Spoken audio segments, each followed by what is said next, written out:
Youngsters को दो common ground पर सबसे ज़्यादा इशू होते हैं। फर्स्ट उनका करियर और सेकंड उनका रिलेशनशिप। तो टैरो कार्ड से हमें ये भी पता चल सकता है कि कोई एग्ज़ाम क्रैक होगा या नहीं होगा, या कोई करियर हम चूज़ कर सकते हैं उसकी हेल्प से। अगर आपको सक्सेसफुल होना है जल्दी से जल्दी, तो ऐसा कौन सा कार्ड है जो हम विजन बोर्ड पर लगा सकते हैं? हमारा सन का कार्ड है ऐसा जो Okay. इसमें दिखाते हैं कि वो बंदा उसने काफी अर्ली एज में बहुत सक्सेस प्राप्त कर ली है। ओके। तो वो लव लाइफ अच्छी नहीं चल रही है तो उसके लिए कोई ऐसा कार्ड? हाँ, लव लाइफ अच्छी नहीं चले तो एक तो 2 ऑफ कप्स का कार्ड बहुत अच्छा है लव लाइफ के Okay. लिए। Okay. चलो ठीक है, अच्छा अगर आपके पास नंबर 1 नहीं है तो every day you have to touch the feet of your father कि Okay. आपको जो सूर्य है वो आपका फादर माना गया है आपके घर का। जो तो यूथ के लिए ऐसा कोई पर्टिकुलर नंबर जो उन्हें जानना बहुत ज़्यादा ज़रूरी होता है खुद के लिए? मुझे लगता है कि उनको अपना पर्सनैलिटी नंबर और डेस्टिनी नंबर जानना बहुत ज़रूरी होता है। ओके। लाइक सोशल मीडिया पर क्रिस्टल्स एज अ ट्रेंड काम कर रहे हैं कि लाइक कोई राखी आई तो राखी में भी वो स्टोन आ गया, पायराइट आ गया, ये आ गया, वो गया। इवन हमें नहीं पता है, मुझे भी नहीं पता इतना क्रिस्टल्स के बारे में, बट जब वो फीड में आता है तो हमें लगता है कि अच्छा ये पायराइट है, इससे पैसा आएगा, अच्छा ये चीज़ है, ऐसा आएगा। पूछना चाहूँगी सबसे बेस्ट नंबर क्या कोई होता है जो सबसे बेस्ट नंबर हो हर चीज़ में, सक्सेस में, अपनी पावर को रिप्रेजेंट करने में, इंटेलिजेंस में, क्या कोई बेस्ट नंबर है? तो एक बेस्ट वे कि आप मैनिफेस्टेशन कैसे कर सकते हैं? आप रात में सोने से पहले 10-15 मिनट पहले जब आप अल्फा मोड में होते हो तो अपना जर्नलिंग करो, अपनी अफर्मेशंस बोलो और उसको चीज को फील करके सो आपका है। और यही प्रोसेस आपको मॉर्निंग में भी करनी है। विजन बोर्ड लगा लीजिए, आप अपनी विजन बोर्ड लगा सकते हैं। आपके गोल में क्लैरिटी जरूर होनी चाहिए। और जैसे सपोज आप मैनिफेस्टेशन में बहुत लोग ऐसे मैनिफेस्ट करते हैं कि हमें बड़ी सी गाड़ी चाहिए, पर कौन सी चाहिए? क्लियर रखो, विजन क्लियर होना चाहिए, क्लियर होना चाहिए। जी। हाय एवरीवन, हम सबकी लाइफ में एक ऐसा मोड जरूर आता है जब लगता है कि लाइफ स्टक हो गई है, कुछ अच्छा नहीं हो रहा। हम डिफरेंट चीज़ों में इश्यूज फेस करते हैं, रिलेशनशिप में, करियर में, या फिर हमारी हेल्थ में। हमें समझ नहीं आ रहा होता कि इसका रीज़न क्या है, बट उसके पीछे यूनिवर्स हो सकता है, उसके पीछे ऐसी चीज़ें हो सकती है जो हमें डायरेक्ट कर रही हो कि ये चीज़ पॉजिटिव है और ये चीज़ नेगेटिव है, और हम उसे समझ ही नहीं पाते। तो उस टाइम पर एक ऐसे पर्सन की रिक्वायरमेंट अराइज होती है जो हर चीज़ को समझ सके और हमें डायरेक्ट कर सके कि क्या आपके लिए अच्छा है। इसीलिए हम आपके लिए पॉडकास्ट लेकर आए हैं मंजरी मिश्रा जी के साथ, जो कि हमें डायरेक्ट कर सकते हैं पॉजिटिव वे में। ये न्यूमरोलॉजिस्ट हैं, टैरो कार्ड रीडर है, जो पॉजिटिव वे में हमें गाइड करेंगी। आप अपने सारे डाउट्स इस पॉडकास्ट के थ्रू क्लियर कर पाएंगे, और इसके अलावा भी अगर आपको कोई डाउट होगा तो प्लीज़ कमेंट बॉक्स में मेंशन करिएगा। आप सबको ये पॉडकास्ट ज़रूर पसंद आने वाला है। शुरू करते हैं हमारा podcast. So welcome to our podcast ma'am. Thank you Tamanna. तो मैम, हमारे यूट्यूब फैमिली में बहुत से यंगस्टर्स हैं, और यंगस्टर्स को दो कॉमन ग्राउंड पर सबसे ज़्यादा इशू होते हैं। फर्स्ट उनका करियर और सेकंड उनका रिलेशनशिप। तो ये टैरो कार्ड या फिर न्यूमरोलॉजी क्या यंगस्टर्स को हेल्प कर सकती हैं? जी तमन्ना, ये किसी भी एज ग्रुप के लोगों को ये हेल्प करती है, क्योंकि अब प्रॉब्लम यंगस्टर्स के साथ इसलिए ज़्यादा हो रही है आजकल क्योंकि वो एक रेस में दौड़ते चले जा रहे हैं। वो ये अपनी इनर कॉन्शियस की आवाज़ को नहीं सुनना चाह रहे हैं। वो ये देख रहे हैं कि सामने वाला बंदा यहाँ ये चीज़ कर रहा है। जैसे आजकल के पेरेंट्स भी ऐसे होते हैं कि सामने वाले मेरे मतलब हमारे रिलेटिव है, उनका बच्चा डॉक्टर बन गया तो हम डॉक्टर ही बनाएंगे। तो वो अपनी इनर कॉन्शियस सुनते नहीं है। तो इस चक्कर में क्या होता है कि फिर वो फ्रस्ट्रेट होने लगते हैं अपने जॉब में। लेकिन मैं ये कहना चाहूंगी कि अगर आप करियर काउंसलिंग लेते हैं तो दैट इज अनदर पार्ट, लेकिन आपके लिए ये पार्ट बहुत जरूरी है कि जब न्यूमरोलॉजी से, एस्ट्रोलॉजी से या फिर आप टैरो कार्ड वगैरह से आप पहले ये देख लो कि आपका जो बिल्ट है, शरीर का जो स्ट्रक्चर है, जैसे कि होता है कि वात के पित्त कफ, किस टाइप के पर्सन हो आप, आपका पर्सन किस टाइप को हो, फिर आपके बर्थ जो आपकी डेट ऑफ बर्थ थी न्यूमरोलॉजिकली वो आपकी क्या कहती है, आप किस तरह की एनर्जी प्रोड्यूस कर रहे हो, आप किस तरह की एनर्जी के पर्सन हो। अगर आप उस तरह से अपना करियर चूज करोगे, उस तरह से अपनी रिलेशनशिप को टैकल करने की कोशिश करोगे ना, तो आपको बहुत ही मदद मिलेगी। तो इसलिए ये बहुत ज्यादा बड़ा रोल प्ले करता है। टैरो कार्ड है, न्यूमरोलॉजी है, एस्ट्रोलॉजी है। तो इससे क्या होता है कि आपकी डे टू डे की जो लाइफ है ना, वो थोड़ी सी इजी हो जाती है। तो मैम, बेसिकली टैरो कार्ड है क्या? एक्चुअली टैरो कार्ड एक डिवाइन टूल है। इसमें क्या करते हैं हम लोग कि हम ईश्वर से कनेक्ट करने की कोशिश करते हैं। जो भी एक टैरो कार्ड रीडर होता है वो इन कार्ड्स के थ्रू वो एक मैसेज गेट करने की कोशिश करता है गॉड से। क्योंकि ये जो पहले जो टैरो आए थे एक्चुअली वो बेसिकली इजिप्ट से स्टार्ट हुए थे। तो पहले ये कार्ड्स जो थे वो प्लेइंग कार्ड्स की तरह यूज किए जाते थे। फिर कुछ लोगों ने देखा कि these are giving some different messages okay. जो उन लोग के ऊपर वर्कआउट कर रहे थे। तो वो फिर उसके बाद वो धीरे धीरे इवॉल्व होते हुए 1909 में फिर उन्होंने राइडन एंड वेट्स ने उनका प्रॉपर पब्लिश किए ये कार्ड्स, ओके। जो कि अब वो 78 कार्ड्स हैं। तो ये जो कार्ड्स होते हैं ना, इसमें हम क्या करते हैं, मैसेज हम कनेक्ट करते हैं सामने वाले बंदे की एनर्जी से। ये बेसिकली एनर्जी बेस्ड होते हैं। ओके। जैसे कि आप एस्ट्रोलॉजी देखते हो तो एस्ट्रोलॉजी में हम प्लैनेट से रिलेटेड काम जी, करते हैं, जी। प्लैनेट से रिलेटेड वो आपको बताते हैं। न्यूमरोलॉजी में हम नंबर्स की वाइब्रेशंस के बारे में बताते हैं। तो ये जो टैरो कार्ड है वो आपकी एनर्जी बेस्ड एनर्जी पे काम करता है। तो इसलिए यहाँ पर आजकल टैरो इसलिए भी फेमस हो रहा है क्योंकि इससे क्या होता है कि आप तुरंत आपकी किस एनर्जी में आए हो हमारे पास, आपकी एनर्जी क्या है, तो उस एनर्जी से बेस्ड हम आपको गाइडेंस देते हैं कि आप क्या चीज करो, आपके ब्लॉकेजेस क्या आ रहे हैं और आप किस तरह से वर्कआउट करोगे तो वो आपके लिए फ्रूटफुल होगा। तो जैसे आपने बताया कि ये एनर्जी से मूव करता है या एनर्जी से चलता है जो भी आपका टैरो कार्ड है। तो टैरो कार्ड में जो एनर्जी होती है, जो रीडर होता है और साथ में जो लाइक पूछने वाला होता है, दोनों की एनर्जी कंबाइन होती है उसमें?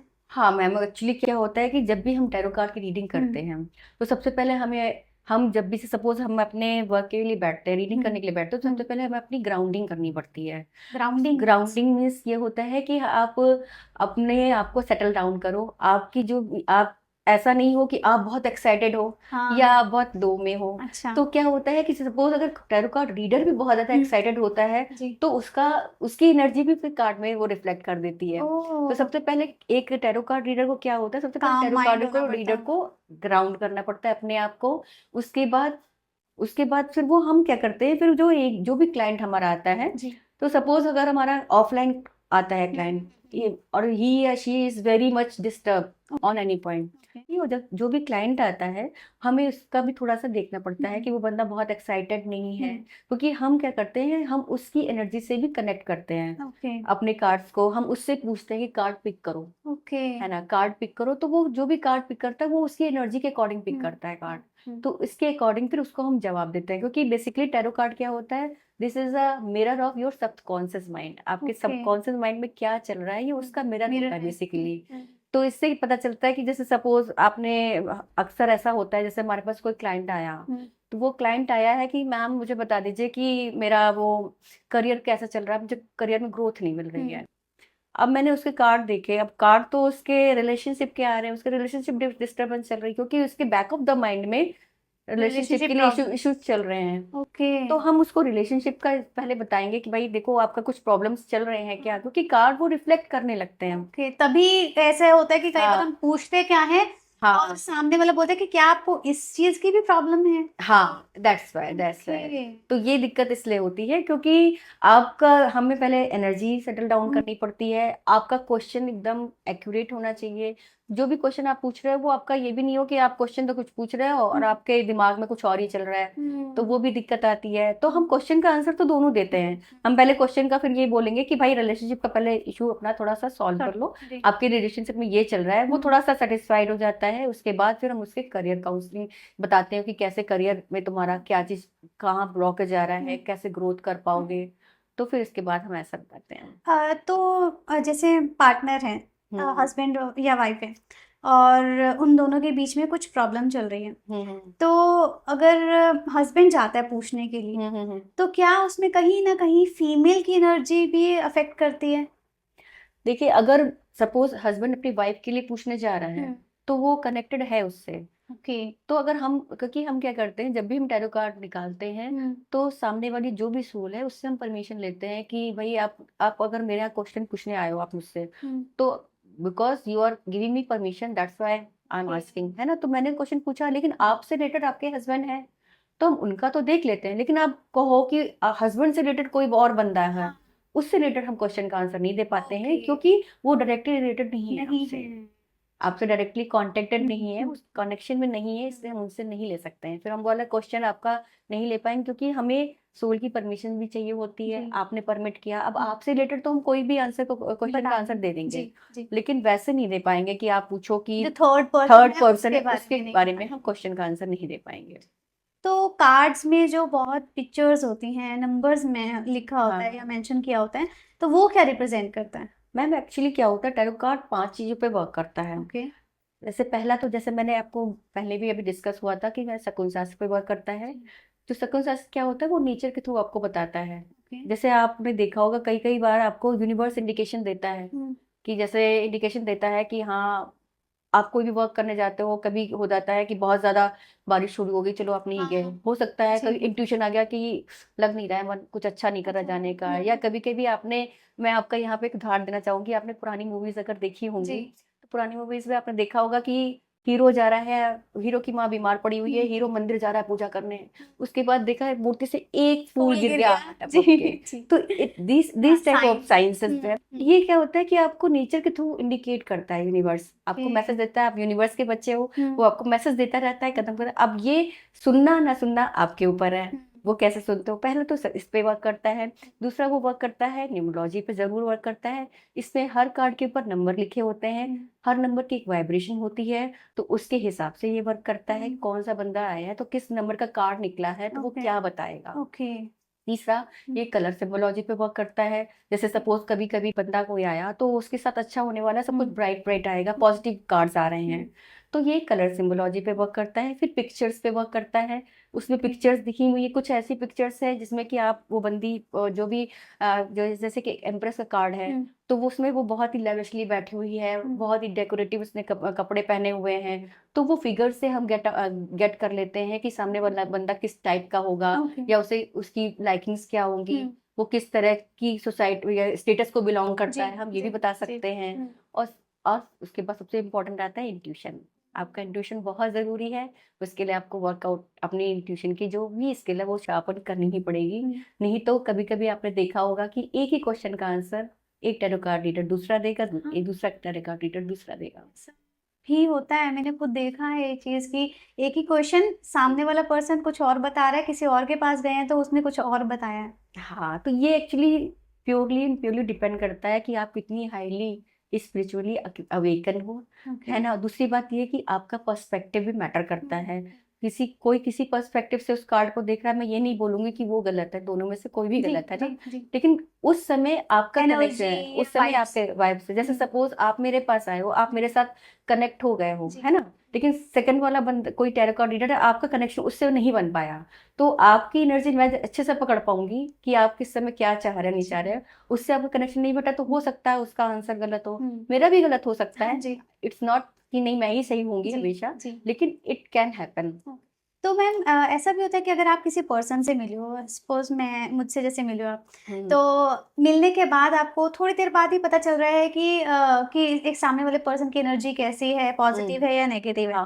प्लस इन केस अगर एक पर्सन की एनर्जी नेगेटिव हो जाती है, तो आप उस चीज को कैसे रिप्रेजेंट करते हैं कि सामने वाले को उस चीज को समझ आए, शायद वो आगे के लिए अच्छा सोच पाए या अच्छे स्टेप्स ले पाए।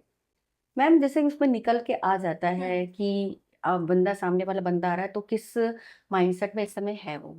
अगर वो नेगेटिव माइंडसेट में है तो हमें उसे मोटिवेट भी करना पड़ता है।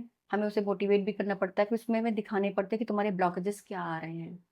हम उसके ये सारे इंडिकेशंस हमें टैरो कार्ड से मिल जाते हैं कि ब्लॉकेजेस तुम्हारे अंदर ये आ रहे हैं, तो तुम्हें इसे दूर करना पड़ेगा, और तुम्हें पॉजिटिविटी की तरफ कैसे आना है।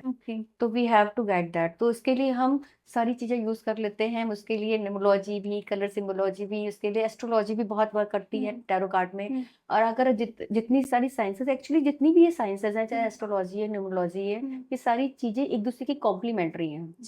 अब कॉम्प्लीमेंट्री का मतलब क्या, जैसे कि आप एस्ट्रोलॉजी से आप प्लेनेट के सारे बारे में पता कर सकते हो, जो कि बंदे की प्लेनेटरी पोजीशन क्या थी व्हेन ही वाज बॉर्न, ठीक है वो। लेकिन उसके लिए क्या चाहिए आपको, उसके लिए आपको चाहिए उसको डेट ऑफ बर्थ के साथ आपको प्लेस भी चाहिए, और आपको समय भी चाहिए, किस समय वो हुआ, ठीक है। अगर आपके पास ये नहीं है तो आपका सही कुंडली नहीं बन पाएगी, राइट। अब न्यूमरोलॉजी में क्या है कि एटलीस्ट अगर आपके पास डेट ऑफ बर्थ नहीं है, और date of birth sorry place नहीं है, और प्लेस ऑफ बर्थ नहीं है, या फिर आपके पास टाइमिंग नहीं है, लेकिन आपके पास डेट ऑफ बर्थ है, हम बता देंगे कि आपकी पर्सनैलिटी क्या होगी, कि आपको लाइफ पाथ कौन सा चूज करना है, आप कब कैसे पर्सन होगे। ये न्यूमरोलॉजी का हो गया। अब टैरो का क्या हुआ, आपके पास डेट ऑफ बर्थ भी नहीं है, आपके पास टाइम भी नहीं है, आपके पास कोई भी इंफॉर्मेशन नहीं है, हम आपकी एनर्जी कैसे बताएंगे। ओह अमेजिंग। तो ऑल दीज आर इंटरकनेक्टेड। जो क्वेश्चन हमें कहीं और से नहीं मिल रहा है वो हम यहाँ से ले वो हम यहाँ से यूज कर लेते हैं। और अगर हम कंबाइंड करके सारी जितनी भी मोडालिटीज हैं तो उससे उतने ही ज्यादा एक्यूरेट रिजल्ट आते हैं। ओके। क्योंकि आप न्यूमरोलॉजिकली आप बता दोगे और जो प्लानिटरी पोजीशंस है उसके अकॉर्डिंग आप बता दोगे एस्ट्रोलॉजिकली कि वो बंदा कि उसकी बंदे की उस समय पोजीशन क्या थी, वो किस गोचर में जा रहा है, क्या है, ऐसे सारी चीजें आप बता दोगे तो फिर उसके उस बंदे की आपकी पूरी हिस्ट्री सामने आ जाएगी। हिस्ट्री उसके हिसाब से आप रिजल्ट, उसके हिसाब से आपको काफी टाइम से ऑब्जर्व किया है कि लाइक सोशल मीडिया पर क्रिस्टल्स एज ए ट्रेंड काम कर रहे हैं कि लाइक कोई राखी आई तो राखी में भी वो स्टोन आ गया, पायराइट आ गया, ये आ गया, वो हो गया। इवन हमें नहीं पता है, मुझे भी नहीं पता इतना क्रिस्टल्स के बारे में, बट जब वो फीड में आता है तो हमें लगता है कि अच्छा ये पायराइट है, इससे पैसा आएगा, अच्छा ये चीज़ है, ऐसा आएगा। तो वो एक ट्रेंड की तरह काम कर रहे हैं और हमें उसका लॉजिक ही नहीं पता कि क्रिस्टल्स कैसे काम करते हैं, कैसे नहीं करते। तो वो चीज़ सही है? नहीं मैम, एक्चुअली देखिए सही अगर आप सही तरीके से उसको पहनेंगे तो सही है। क्योंकि अगर चाहे आप बिना सोचे समझे ट्रेंड की वजह से पहनेंगे तो वो आपको सूट नहीं भी करेगा। क्योंकि अगर आप कुछ भी कोई भी क्रिस्टल लेने जा रहे हैं तो आपको कौन सा क्रिस्टल आपके अकॉर्डिंग सूट करेगा, कौन सा नहीं करेगा, क्या पहनना चाहिए। कभी कभी ऐसा होता है कि आपका सन बहुत ही ज्यादा स्ट्रांग है और आपने सन से रिलेटेड क्रिस्टल पहन लिया तो वो आपको हार्म करेगा। लेकिन सन स्ट्रांग होने के बावजूद भी आपको सक्सेस नहीं मिल रही है तो अब हमें ये देखना पड़ेगा कि वो सन आपका नेगेटिव तो नहीं है।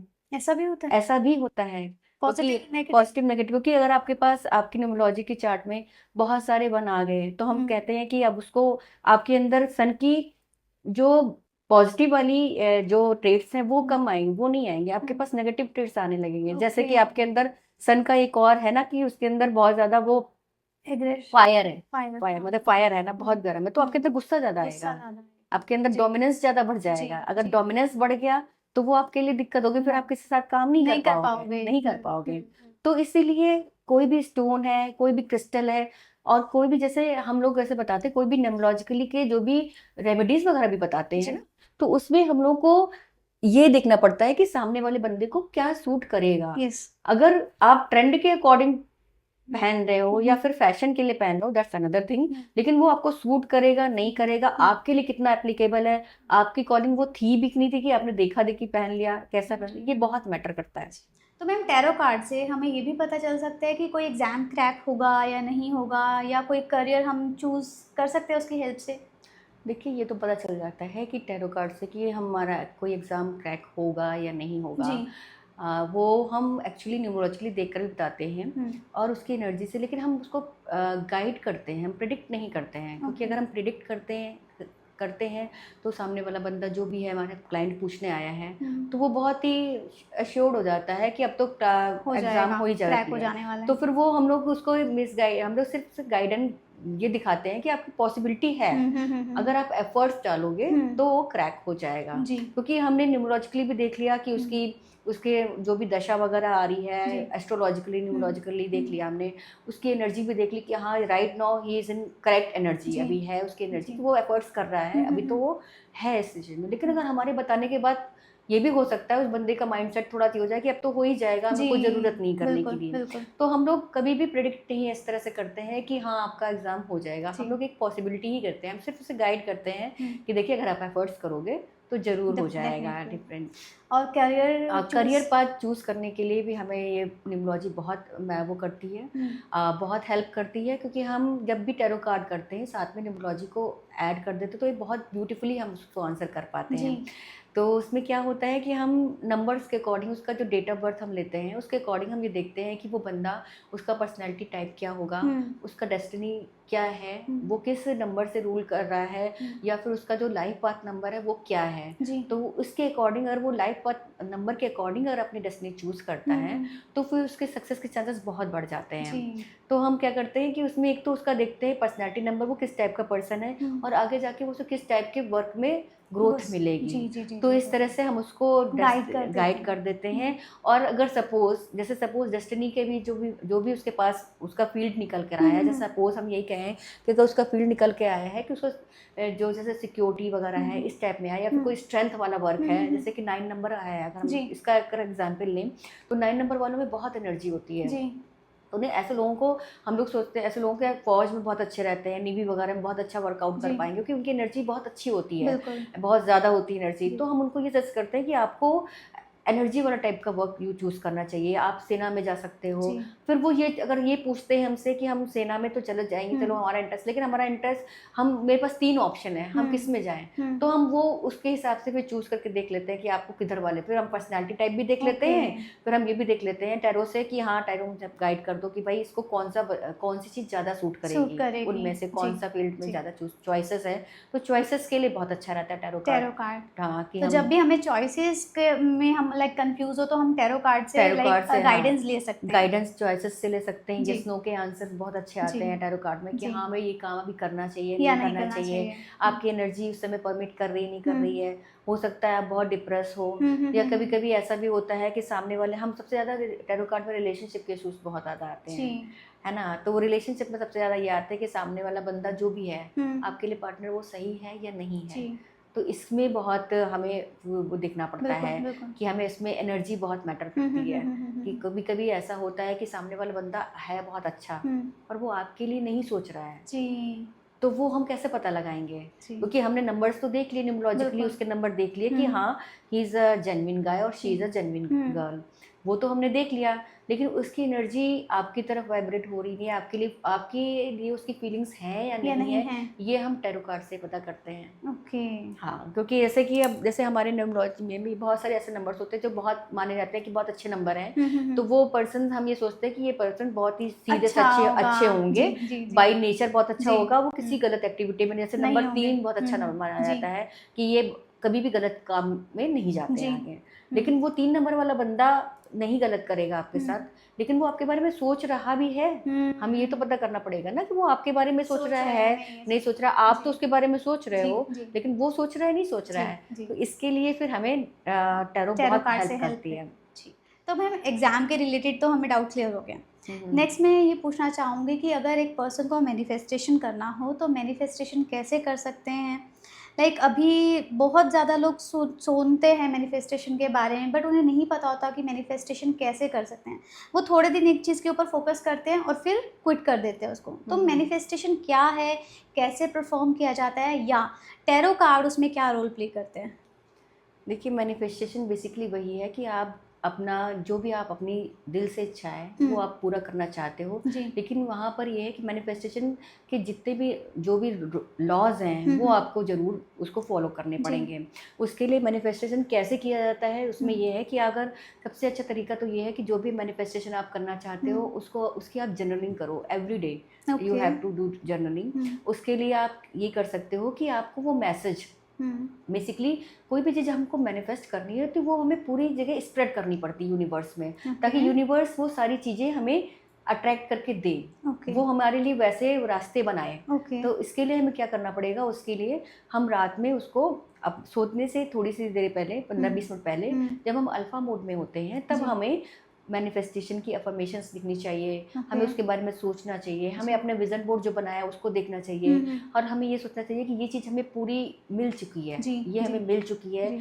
सबसे बड़ा लॉ क्या होता है मैनिफेस्टेशन में कि आपको उसे फील करना चाहिए, फील करना चाहिए, और भी बहुत, और ये करना चाहिए आपको कि उसको fake it to make it वाला प्रोसेस जरूर अपनाना चाहिए। क्योंकि जब तक आप उसको उस तरह से बिहेव करना नहीं शुरू करोगे, उस चीज़ को अपनी लाइफ के अंदर लाओगे नहीं, वो चीज़ अट्रैक्ट करने में आपको थोड़ा बहुत टाइम लगेगा। क्योंकि ऐसे क्या होता है ना कि आपके जो एक्शंस हैं, अगर आप fake it to make it करते हो, जर्नलिंग करते हो, आप अपने बॉडी, अपने सबकॉन्शियस माइंड को बराबर ये मैसेज दे रहे हो कि I deserve this, I am like this, और आई हैव ऑलरेडी दिस। तो आप प्रेजेंट में आप उसको फील कर रहे हैं। आपको प्रेजेंट में उसको फील करना है।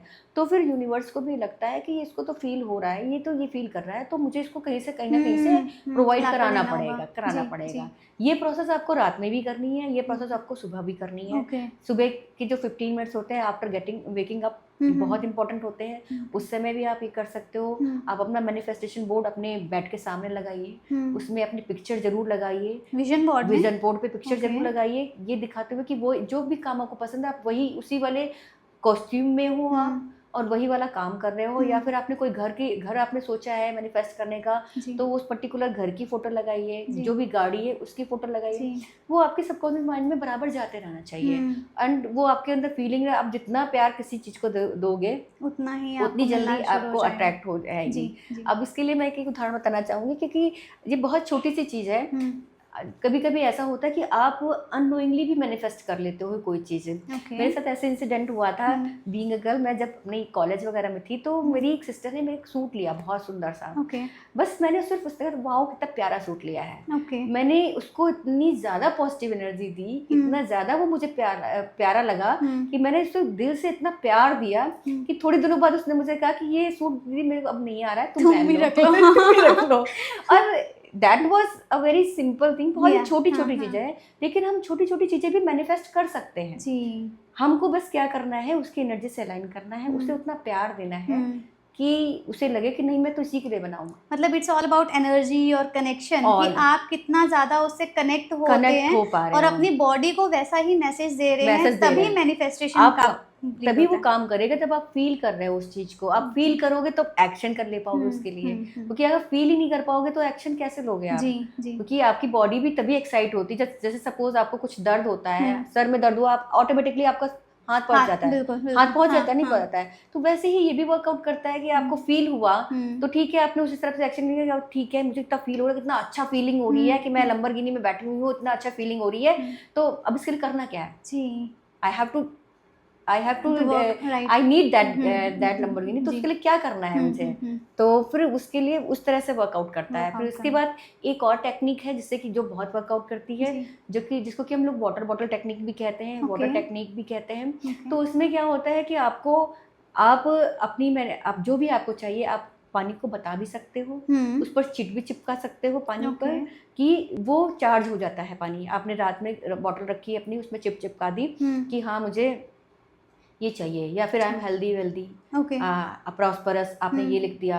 आप उसको रोज रात में भर के रख रहे हो, वो चार्ज हो जा रहा है, सुबह पी रहे हो, पूरे दिन में उसको पानी थोड़ा थोड़ा डाल के पूरा फिल करते जा रहे हो। आप वो वाटर बॉटल बना लो अपनी, उससे बहुत अच्छे इफेक्ट पड़ते हैं, क्योंकि बॉडी तो 70% बनी हुई है बॉडी पानी से। तो वो मैसेज चला जाता है उसके अंदर कि हाँ आपको वही आपके बॉडी के सेल्स एनर्जाइज हो रहे हैं, वो उस तरह से एक्ट करना शुरू होंगे। आपके पास उसी तरह की अपॉर्चुनिटीज आने शुरू हो जाएंगी कि सपोज आप तमन्ना को 10 लाख रुपीस पर मंथ चाहिए एक्चुअली, तो वो आपको पास वही अपॉर्चुनिटीज यूनिवर्स आपको ला कर देगा कि भाई ठीक है, क्योंकि हमारी जो बॉडी जितने भी सेल और अणुओं वगैरह से बनी हुई है, वो सब चीज यूनिवर्स में एनर्जी का ही सारा खेल है। वो एनर्जी, वो मैसेज दिया यूनिवर्स को हमने, और यूनिवर्स ने कहा चलो ठीक है बेटा, क्योंकि यूनिवर्स तो हमारी हर इच्छा को पूरा करने के लिए तैयार बैठा है। बिल्कुल बिल्कुल, वो तैयार तो बैठा है, पर तुम मांगो तो आप मांगो तो फिर मांगो, उसके बाद फिर उसी तरह से वर्कआउट करो, एक्शंस लो, तो आप अपनी उसमें एनर्जी फील्ड में अपने आप ही वो क्रिएट कर लोगे वो चीज। यहाँ पर जैसे आपको क्रिएट करनी पड़ेगी वो चीज। यहाँ लोग मैनिफेस्टेशन सोचते हैं कि सिर्फ मुझे सोचना है और मुझे मिल जाएगा, सिर्फ यही सोच रहे हैं। वो ये भूल गए हैं कि उसके लिए हमें कुछ तो परफॉर्म करना पड़ेगा। अगर आज मैं सोचूं कि नहीं मैं प्रधानमंत्री बन जाऊं, मैं कैसे बन जाऊंगी प्रधानमंत्री? नहीं बन पाऊंगी, क्योंकि मैंने सोचा है केवल। अब उसके लिए पहले बात तो हमें ये देखना पड़ेगा कि नहीं whether I am deserving candidate for that thing. और आप डिजर्विंग कैंडिडेट तभी होगे ना, आप वो थॉट भी वो यूनिवर्स तभी देता है जब आपकी डिजर्विंग कैंडिडेट हो। अब जैसे आज मैं कॉर्पोरेट सेक्टर में थी, मैं को नहीं पता था कि मुझे कभी भी इस फील्ड में आना है ऑकल्ट में। मुझे यूनिवर्स ने ही थॉट दिया ये मैसेज, मुझे रास्ता यूनिवर्स ने दिखाया, बिकॉज आई वॉज मुझे उन्होंने बताया कि ये तुम्हारा पाथ है, you have to do this, तुम इसलिए बनी हो।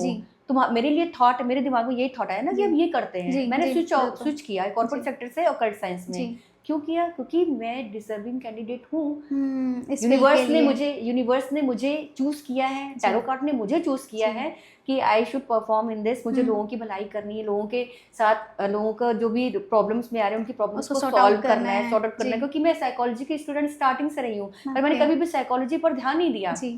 भाई मेरा लाइफ पाथ तो मेरा जो भी मेरा ग्रेजुएशन वगैरह जो भी मैंने किया है वो साइकोलॉजी से है, जी। पर मैं किसी दूसरे फील्ड में वर्क कर रही थी। पर अब साइकोलॉजी मेरी कहाँ पे वर्क आएगी?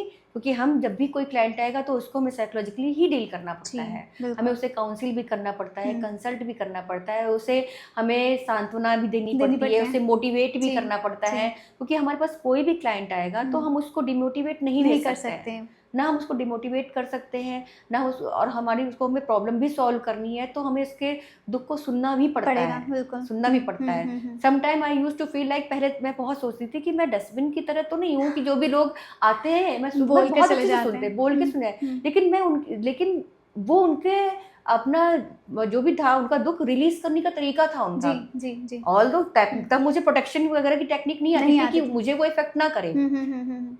मुझे ये नहीं पता था, हुँ। पर जब मैं किसी को खुश होता हुआ देखती हूँ तो मुझे बहुत अच्छा लगता है कि मुझे लगता है कि मैंने इतनी सी चीज़ करी, उसके वो चेहरे सामने पर वाला पर्सन सामने वाले खुश ही के हो गए। चेहरे पे स्माइल आ गई, हुँ। वो मेरे लिए बहुत बड़ी चीज़ होती थी स्टार्टिंग से। जी।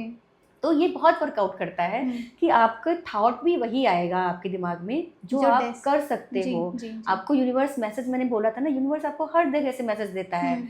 अगर आप अपने आप पे वर्कआउट नहीं करोगे, आप अपने इनर कॉलिंग को नहीं सुनोगे, हुँ। तो आप डिविएट हो जाते हो, जी। फिर आप डिप्रेस हो जाते हो, हुँ। फिर आपको डिसअपॉइंटमेंट होता है, फिर हुँ। आपको लगता है कि हमें फेलियर क्यों मिल रहा है बार-बार। जी। तो मैम मैनिफेस्टेशन जब हम कर रहे हैं तो उसमें टैरो कार्ड्स का भी कोई रोल रहता है? हाँ मैम, मैनिफेस्टेशन ना टैरो कार्ड के थ्रू भी करते हैं। इसमें क्या एक्चुअली ये सारा चीज़ होती तो एनर्जी बेस्ड ही है, जी। और हमारी टैरो कार्ड भी जो होते हैं वो भी एनर्जी बेस्ड टूल ही हैं। हुँ। तो इसमें क्या करते हैं कि हम लोग अगर सपोज किसी को सक्सेस चाहिए होती है हुँ। तो हम सन कार्ड है उससे उसके थ्रू मैनिफेस्टेशन करते हैं। ओके। उसके हम मेडिटेशन भी कर सकते हैं उसके थ्रू हुँ। कि हम भाई ये चीज़ अचीव करना है मुझे। दूसरा बात, हम उसको उसका पानी भी चार्ज करके पीते हैं। हम उस ओके। कार्ड को क्या करते हैं, ग्लास के ऊपर हुँ। पानी भर के उस कार्ड के ऊपर रख देते हैं, हुँ।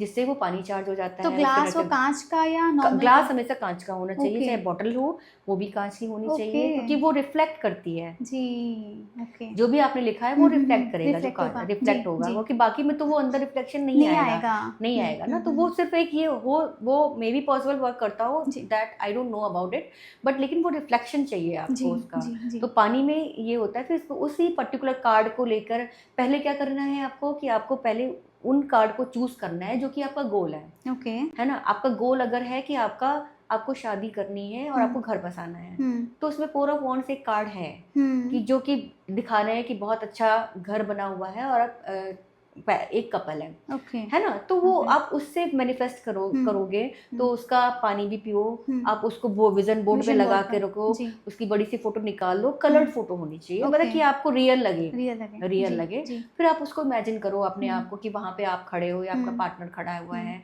आपका पीछे घर भी बना हुआ जी। है, आप बहुत मतलब कि अच्छे से रह एंजॉय रहे कर हैं, रहे हो और लग्ज़रियस सब कुछ लाइफ़ सब है, सब अच्छे से कुछ है। एंजॉय जी। कर रहे हो।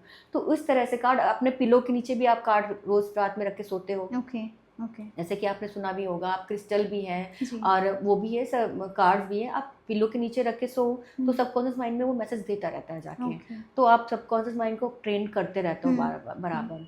तो फील करना तो आपको पड़ेगा, फीलिंग बहुत मस्ट है कि आप जो भी मैनिफेस्ट करना चाहते हो उसको फील करना शुरू करो। अब फील करने के लिए आपको fake it to make it नहीं करना ही करना पड़ेगा। पड़ेगा। अगर आपको सक्सेसफुल होना है जल्दी से जल्दी तो ऐसा कौन-सा कार्ड है जो हम विज़न बोर्ड पर लगा सकते हैं? हमारा सन का कार्ड है ऐसा, जो ओके। उसमें दिखाते हैं कि वो बंदा, उसने काफ़ी अर्ली एज में बहुत सक्सेस प्राप्त कर ली है। ओके। तो वो दिखाते हैं उसमें सन बहुत अच्छे से निकल रहा है। सन हुँ। का मतलब ये है कि चमकना, जी। कि आपको हर जगह से बिल्कुल। नेम और नेम फेम और मिल रहा फेम है, मिल रहा है। नेम और फेम मिल रहा है। जी। तो सक्सेस के लिए आपको सन कार्ड लव चाहिए। लाइफ़ अच्छी नहीं चल रही है तो उसके लिए कोई ऐसा कार्ड? हाँ, लव लाइफ अच्छी नहीं चले तो एक तो 2 ऑफ कप्स का कार्ड बहुत अच्छा है लव लाइफ के ओके, लिए, ओके, बहुत अच्छा कार्ड है लव लाइफ के लिए। उसमें म्यूचुअल अंडरस्टैंडिंग भी दिखाई गई है। ओके। उसमें ये दिखाया गया कि they are understanding each and each other, other. कि दोनों का जो गिविंग एंड टेकिंग है वो बराबर का दिख रहा है ओके, उसमें।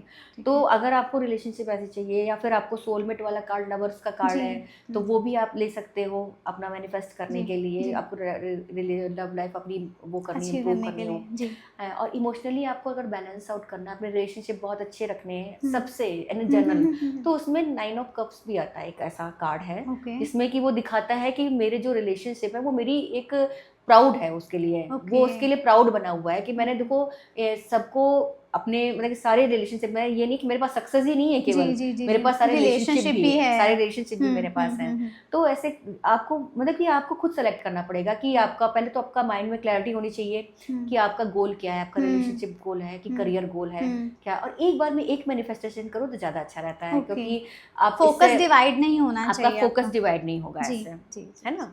तो इसलिए वैसे कर सकते हैं, टैरो कार्ड से मैनिफेस्टेशन बहुत लोग करते हैं। Perfect perfect ma'am. तो हम टैरो कार्ड से भी, हमें नहीं पता था कि हम इसकी हेल्प से मैनिफेस्टेशन कर सकते हैं, तो ये बहुत अच्छी चीज़ बताई मैम ने।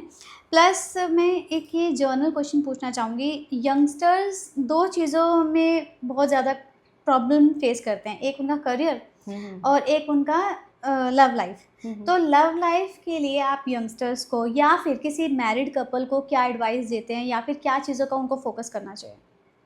मैं लव लाइफ के लिए तो या फिर रिलेशनशिप के लिए यंगस्टर्स को हो चाहे वो कपल हो, मैं सबसे पहले उनसे यही कहना चाहूँगी कि सबसे पहले आप सेल्फ लव करिए। ओके सेल्फ लव आप करेंगे तभी आप दूसरे वाले को रेस्पेक्ट भी कर पाएंगे, जी क्योंकि जब आप खुद को ही इम्पोर्टेंट नहीं मान रहे हैं, खुद को ही रेस्पेक्ट नहीं दे रहे हैं, तो जी। आप कैसे सोच सकते हो कि सामने वाला बंदा आपको रेस्पेक्ट रिस्पेक्ट करेगा। देंगे जी। अब अपनी केयर नहीं कर रहे हो हम्म और सामने वाले से केयर एक्सपेक्ट कर रहे हो, तो रिलेशनशिप में इश्यूज आएंगे ही जी आएंगे, बिल्कुल बिल्कुल आएंगे ना। बिल्कुल। तो इससे क्या होगा, अगर आप सेल्फ लव करते हो तो सबसे पहले आप अपने आप को प्रायोरिटी दे रहे हो, ओके है ना। तो आप अपना, आपको पता है ना कि आपका ये स्पेस है, जी आपका पर्सनल स्पेस होगा, जी राइट। तो बिल्कुल आप सामने वाले को पर्सनल स्पेस देना देंगे देंगे बिल्कुल दोगे। बिल्कुल। अब जैसे कि ये होता है कि कोई जैसे सपोज हस्बैंड है, अब पीछे से वाइफ, कहाँ हो, कैसे हो, अरे अभी तक तुम आए नहीं, अरे ये सर, क्योंकि because you are not giving him personal space. उसका पर्सनल हो सकता स्पेस है बहुत जरूरी थोड़ी है। बहुत फ्लेक्सिबिलिटी देनी जी पड़ती है सामने जी वाले बंदे को, जी उतना एक्सपेक्ट आप करोगे अगर, तो सामने वाला बंदा फिर आके आपके ऊपर फ्रस्ट्रेशन अपनी उतारेगा, बिल्कुल है ना, क्योंकि बिल्कुल आप उसको पर्सनल स्पेस बिल्कुल दे नहीं ही दे नहीं रहे रहे हो। हैं जी। दूसरी बात ये है कि एक दूसरे की फीलिंग्स की रेस्पेक्ट करना सीखना पड़ेगा, तो वो सारी चीजें तो आपको तभी आएंगी जब आप खुद से सेल्फ लव कर सेल्फ लव कर पाओगे। पाएंगे। सेल्फ लव करोगे आप, तब आप दूसरे की भी समझ पाओगे, सामने वाला बंदा भी अपने आप को सेल्फ लव कर सकता जी है।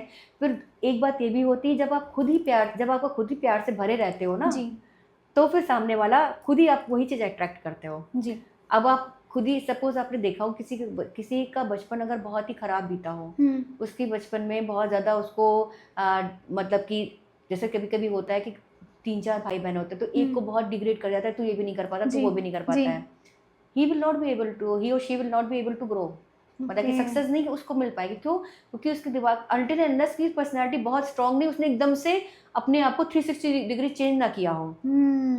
जैसे कि नहीं होता, कुछ लोग रिबेलियस बन जाते बिल्कुल हैं कि मैं ये बिल्कुल करके बिल्कुल दिखाऊंगा, ये करके तूने मुझे दिखाऊंगा कहा जी कैसे। जी और कुछ जी। लोग होते हैं उनकी पर्सनैलिटी दबती चली दबते जाती चले जाते हैं क्योंकि वो है, उसका क्यों? एनवायरनमेंट ऐसा फिर हुआ, वो ऐसा हुआ, सब कुछ अब बोलते रहे उनके उसको। दिमाग में यही है कि मैं तो वर्थलेस हूँ, मैं तो कुछ कर ही नहीं पाऊंगा, ये देखो ये ज्यादा अच्छे लगते हैं, सुंदरता ही कह लो, या तो ये ज्यादा सुंदर है, या फिर ये ज्यादा अच्छी तरह से पढ़ पाते, ये इंटेलिजेंट है, मेरे को तो कुछ आती ही नहीं है। जी आप ये खुद ही सोच लोगे, खुद ही कर लोगे, आप खुद को ही एकदम डिग्रेड कर रहे हो, तो आप सामने वाले से एक्सपेक्ट नहीं कर सकते हो कि वो आपको रेस्पेक्ट करे या फिर केयर करे या फिर वो आपको वर्थ माने, जी जी जी है ना। तो इसके लिए जो रिलेशनशिप इशू है, तो आप सीधी सी बात है, सबसे पहले आप अपने आप को थोड़ा सा लव करने की कोशिश करिए, अपने आप को समझिए, फिर सामने वाले को समझ, अगर अपने आप को समझोगे तो सामने वाला अपने आप ही समझ जाएगा कि वो आपसे डिफर है, जी बिल्कुल, है ना, वो आपसे डिफर है, या फिर आपके एकदम, क्योंकि आपने भी देखा है कि अपोजिट अट्रैक्ट्स, है ना। तो फिर सबको समझ में आ जाएगा कि जो भी रिलेशनशिप होते हैं मोस्टली ऐसे ही होते हैं कि वो अपोजिट्स ही अट्रैक्ट होते हैं। अगर साथ साथ वैसे वाले सेम नहीं कभी होते, नहीं होते बिल्कुल हैं, नहीं वो होते, बहुत रेयर केसेस में होते हैं कि सेम अट्रैक्ट करते हो, अपोजिट अट्रैक्ट होता है। फिर आपको समझ में आया कि मैं तो इस टाइप की पर्सन हूँ, सामने वाला जो बंदा है वो इस टाइप का नहीं है, तो उनका पॉइंट ऑफ व्यू अलग हो सकता है, उनका पॉइंट ऑफ व्यू अलग हो सकता है, तो फिर आप उनकी बात को समझोगे, है ना, फिर उनको स्पेस दोगे कि भाई ठीक है, वो भी अपना स्पेस रखेंगे, हमारी रिस्पेक्ट है तो उनकी भी होगी, आप सामने वाले को भी रिस्पेक्ट करोगे तो रिलेशनशिप थोड़ा बेटर होना शुरू होगा। तो अगर मान लो एक कपल है और हस्बैंड वाइफ में कुछ प्रॉब्लम चल रही है, तो अगर हस्बैंड पूछने आ रहा है या वाइफ पूछने आ रही है, तो आप एक पर्सन के थॉट से सामने वाले के बारे में बता देते हो, हाँ, राइट, और थर्ड पर्सन के बारे में हम लोग नहीं जान पाते हैं क्योंकि वो हम लोग डायरेक्टली उनसे कनेक्टेड नहीं होते। नहीं, इसमें जैसे सपोज मेरे हम्म। एज सपोज आप मेरे पास, या कोई भी थर्ड पर्सन आया, सपोज AYZ कोई भी पर्सन आया मेरे पास, अब वो कोई लेडी आई मेरे पास और उसने बोला कि मेरे हस्बैंड का कहीं अफेयर चल रहा है या नहीं चल रहा है, तो थर्ड पर्सन उनके बीच में है या नहीं है ये तो पता चल जाएगा। लेकिन अब वो जो वाइफ आई है, वाइफ ये कहे कि वो जो थर्ड पर्सन था वो क्या मेरे हस्बैंड के बारे में सोचती, उसके बारे में बताओ, तो वो नहीं पता चलेगा क्योंकि हम उससे डायरेक्टली कनेक्टेड नहीं है। हाँ, अगर सपोज उसका हस्बैंड किसी से कनेक्टेड होगा या कुछ होगा तो हमें कहीं दिख रहा है कि हाँ इन दोनों के में जो बॉन्डिंग थी उसके बीच में कोई ब्लॉकेजेस आ रही है, हम निकालते हैं कि भाई क्या दिक्कत है, कि कोई रिलेशनशिप में प्रॉब्लम आ रही है, तो वो ये बता देगा कि हाँ कोई थर्ड पर्सन है, या फिर इन लोग की आपसी अंडरस्टैंडिंग है, या फिर ये है कि एक दूसरे में कोई डोमिनेट कर रहा है सामने वाले को बंदा, तो इसलिए रिलेशनशिप नहीं चल पा रहा है। तो जब आप ये प्रॉब्लम्स के बारे में जब जानते हैं, सुनते हैं, उन्हें बताते हैं कि ये पर्टिकुलर प्रॉब्लम है, या येस नो में भी आंसर देते हैं, तो उसका सॉल्यूशन आप कैसे प्रोवाइड करते हैं? देखिए, सॉल्यूशन प्रोवाइड इस तरह से करते हैं कि पहले तो हम उस बंदे को ये बताते हैं कि देखिए सिचुएशन ये है, अगर सिचुएशन बहुत क्रिटिकल है तो हम उससे ये पूछते हैं कि भाई आप क्या चाहते हो, है ना, आप क्या चाहते हो, और फिर हम ये देखते हैं कि पॉसिबिलिटी कितनी है। अगर बंदा जो भी उसका हस्बैंड है या फिर कोई भी उसकी वाइफ है, अगर वो मुझे लगता है कि वो उसके बारे में बिल्कुल भी कभी सोचेगा भी नहीं, है ना, सोचेगा ही नहीं, और वो उस बंदा उससे जो रिलेशनशिप है उसका डोमेस्टिक वायलेंस भी चल रहा है, उसका एक्स्ट्रा मैरिटल अफेयर भी चल रहा है, उसका जो भी उसकी रिलेशनशिप है बहुत टॉक्सिक है, तो हम उसको यही सजेस्ट करते हैं कि भाई देखो, गाइडेंस देते हैं कि देखो या तो तुम्हें टॉक्सिक रिलेशनशिप को झेलना पड़ेगा, अगर या तो फिर उसको डील करने के लिए रेडी हो या तो फिर तुम उसको छोड़ दो, मतलब कि उसका, तो हम ये डिसीजन उसके ऊपर छोड़ते हैं, हम उससे ये नहीं कहते कि तुम ऐसा गाइड करते हैं कि आप उसे गाइड कर देते हैं कि देखिए सिचुएशन ऐसी है। फिर अगर वो कहता है सामने वाला बंदा, जैसे कि अभी मैं आपको केस बताती हूँ कि एक क्लाइंट मेरे पास आया था, वो टॉक्सिक रिलेशनशिप में थी ऑलरेडी, वो लड़की, वो यंगस्टर थी, उसकी मैरिज वगैरह नहीं हुई थी, वो टॉक्सिक रिलेशनशिप में थी। उसे पता था कि उसका जो भी पार्टनर है वो बहुत ही टॉक्सिक है और वो बहुत ही ज़्यादा रिबेलियस भी है। वो उस तरह से बस उसको, मतलब वो सिर्फ उसको झेलती थी, लेकिन जब भी वो उसको छोड़ देता था तो वो उसके लिए इतना ज़्यादा परेशान हो जाती थी कि वो फिर मेरे पास आती थी कि मैम बस वो आए तो मैं उसको लात मार के हटा दूँ, मुझे बस ऐसा चाहिए एक बार, लेकिन बदला लेना था, उसको बदला लेना, उसके नहीं, वो उसको छोड़ नहीं पा रही थी बेसिकली। क्योंकि वो क्या करती थी, वो सोचती थी कि बस एक बार वो आ जाए तो मैं छोड़ दूंगी, लेकिन वो जब भी आता था तो वो उसको कहती थी चलो ठीक है कोई बात नहीं, अब हम अच्छे से रहेंगे, क्योंकि वो बैक ऑफ द माइंड में वो उसको छोड़ नहीं पा रही थी रिलेशनशिप को। क्योंकि होता ना, बहुत से होते हैं बंदे कि वो सामने वाले बंदे को छोड़ नहीं पाते, वो इतने ऑब्सेस्ड हो जाते हैं उसके लिए, वो मार भी सहन कर लेंगे, वो सारी अब्यूजिव लैंग्वेज भी सहन कर लेंगे, उसको रास्ते में वो डिफेम भी कर देता था, डिसरेस्पेक्ट भी कर देता था किसी के सामने भी। Even then she was wanting him only. क्यों? क्योंकि उसके दिमाग में यही था कि मुझे यही बंदा चाहिए केवल, चाहे वो कैसा भी हो मुझे चाहिए।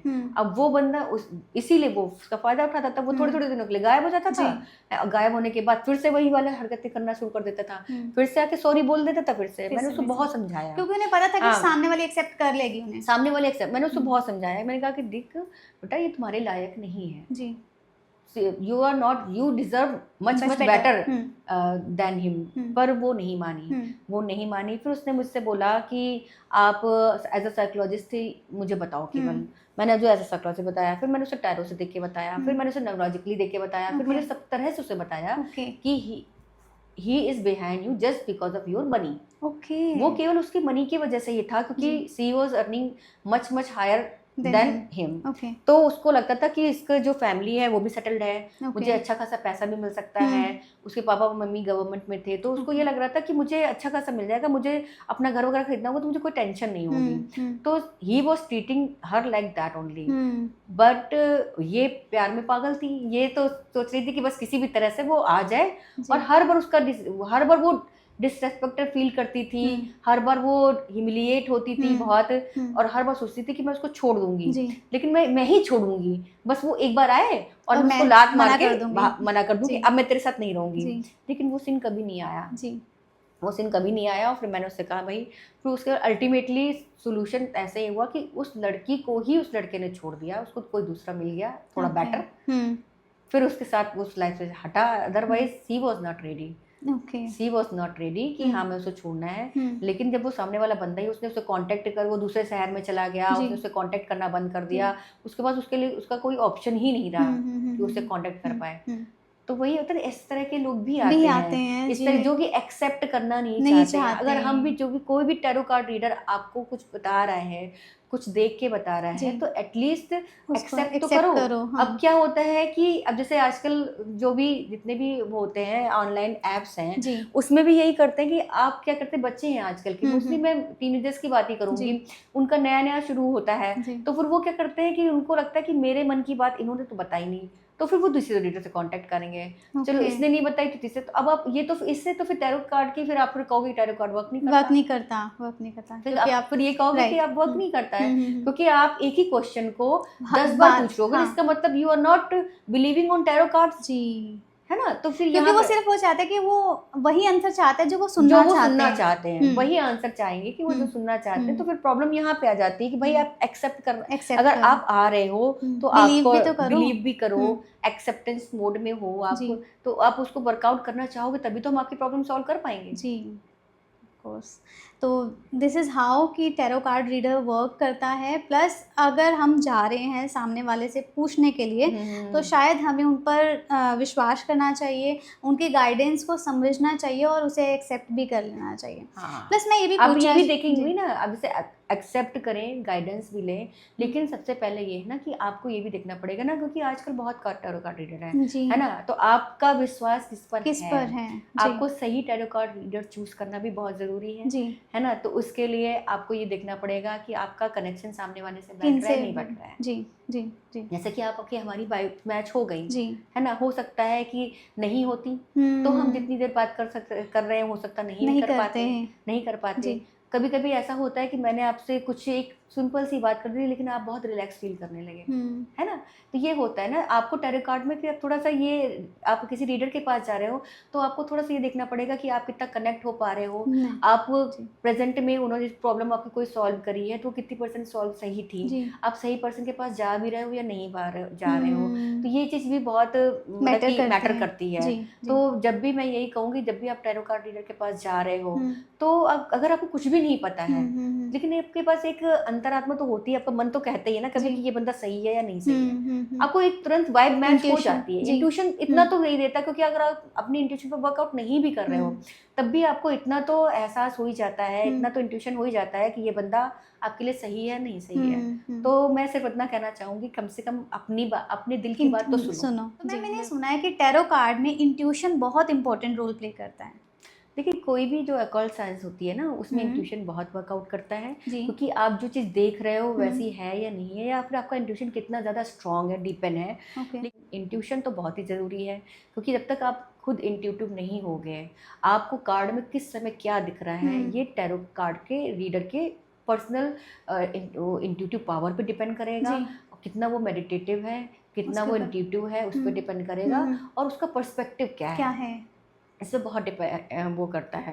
तो क्योंकि जैसे कि अब ये जो टैरो कार्ड है वो एक्चुअली वो बहुत ज़्यादा इलेबोरेटेड है। हम लोग पुराने समय में भी ऐसा करते थे, जैसे हमारी दादी वगैरह ने ऐसा हमें बताया था कि हमारी जो रामायण में थी, जैसे बेसिकली जो क्या होता है, टैरो कार्ड को एक क्विक आंसर का जरिया बताते हैं कि भाई इससे बहुत जल्दी हमें क्विक आंसर मिल जाता है, यस नो का है या चॉइसेस का है। तो ऐसा नहीं है कि हमारे इंडिया में ऐसा कोई प्रोसेस नहीं था जिससे कि हम गाइडेंस चाहिए ले सकते हैं। हमारे उसमें था, हमारी रामचरितमानस में ऐसा ब्लॉग दिया हुआ है, पहली दी हुई है प्रश्नावली, जिसमें कि सारे लेटर्स बने हुए हैं, काका ऐसे करके बने हुए हैं। अब उसमें हमारी दादी कहती थी तुम आंख बंद करो और अपनी उंगली घुमाओ, उस पर देखो कि किस वाले लेटर पे, तुम एक लेटर पे रख दो उंगली अपनी, उस लेटर की जो भी दोहा होता था, जो भी उसका चौपाई होती थी, उसमें ही तुम्हारा आंसर होता है।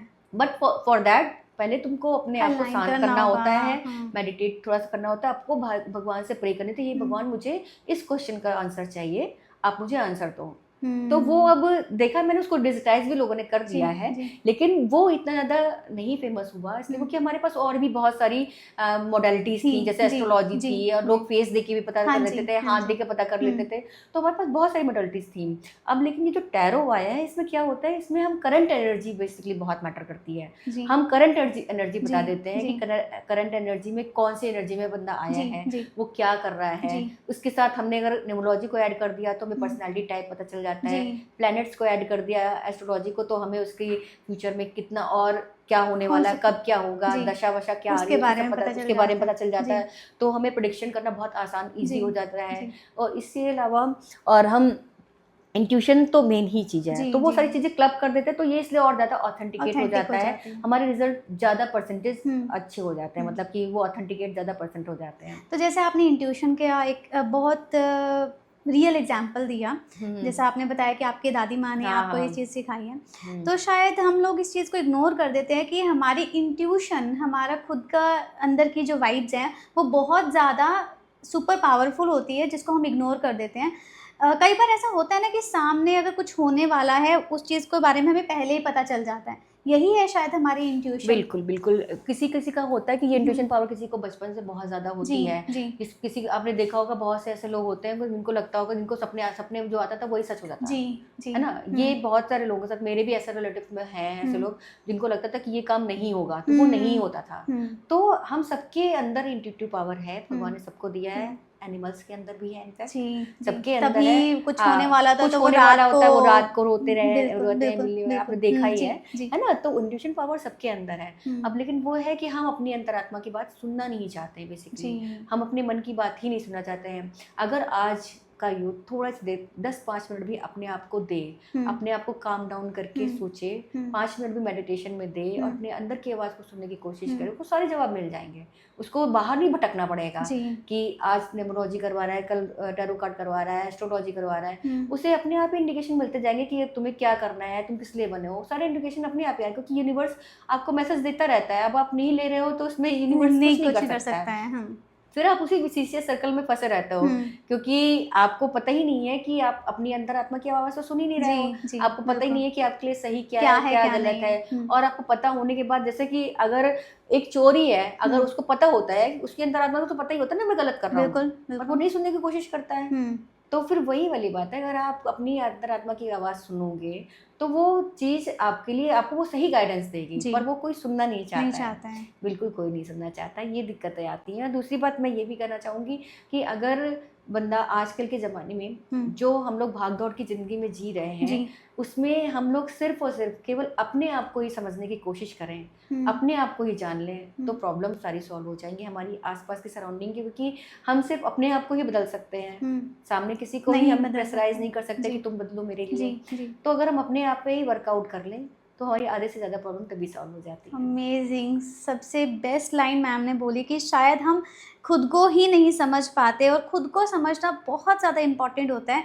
और खुद को अगर समझ लिया तो शायद आधे से ज़्यादा प्रॉब्लम हमारी सॉर्ट आउट हो हाँ, क्योंकि जाएगी। एक्चुअली ना खुद को समझने के लिए देखिए, हमारा जो सनातन धर्म है, उसमें नॉलेज बहुत भर-भर के पड़ी हुई जी। है, हर तरह। और हर जितनी भी ये सारी चीज़ें हैं, आयुर्वेद है, योग है और जो मेडिटेशन है और हमारी जो एस्ट्रोलॉजी स सब एक-दूसरे से कनेक्टेड है। जी। इंटरकनेक्टेड है। अब जैसे अगर आप खुद को समझोगे, हुँ। तो आपको ये पता चलेगा कि आप कफ वाले प्राणी हो कि पित्त के हो कि वात के हो, तो आपको अपना बॉडी टाइप पता ये चलेगा। आयुर्वेदा हो गया। हाँ, कि ये आयुर्वेद से रिलेटेड हो गया, जी, है ना? आपको बॉडी टाइप पता चलेगा। जी, फिर आपको पता चलेगा कि आपको खाना कौन-सा खाना है, जी। क्योंकि आपकी बॉडी टाइप के अकॉर्डिंग आप खाना खाओगे फिर। ओके। फिर आपको ये पता चलेगा कि आपको कौन-सी मेडिटेशन करनी है। जी। आप मेडिटेशन एक्सरसाइज़ वाली कर आपको जैसे सपोज़ अपना चक्रा बैलेंसिंग करने हैं। हुँ, आप मेडिटेशन करने बैठ रहे हो, मेडिटेशन से चक्रा बैलेंस आपका नहीं कर पा रहे हो, क्योंकि आपका हुँ। माइंड नहीं लग रहा है। शांत नहीं है आपका माइंड। माइंड शांत नहीं जी। हो रहा है, आप रोज़ मेडिटेशन में बैठ रहे हो, हुँ, आप बोल रहे हो 6 महीने से 1 साल से मैं मेडिटेशन करने की कोशिश कर रहा हुँ, हूँ, पर नहीं हो पा रहा है। हुँ, क्योंकि आपका बॉडी टाइप वो नहीं है, आपके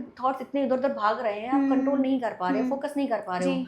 तो हो सकता है कि आपके लिए वो टेक्निक नहीं वर्कआउट नहीं कर हो। रही हो, जी, आपके लिए दूसरी टेक्निक हो, जी। आपके लिए त्राटक हो।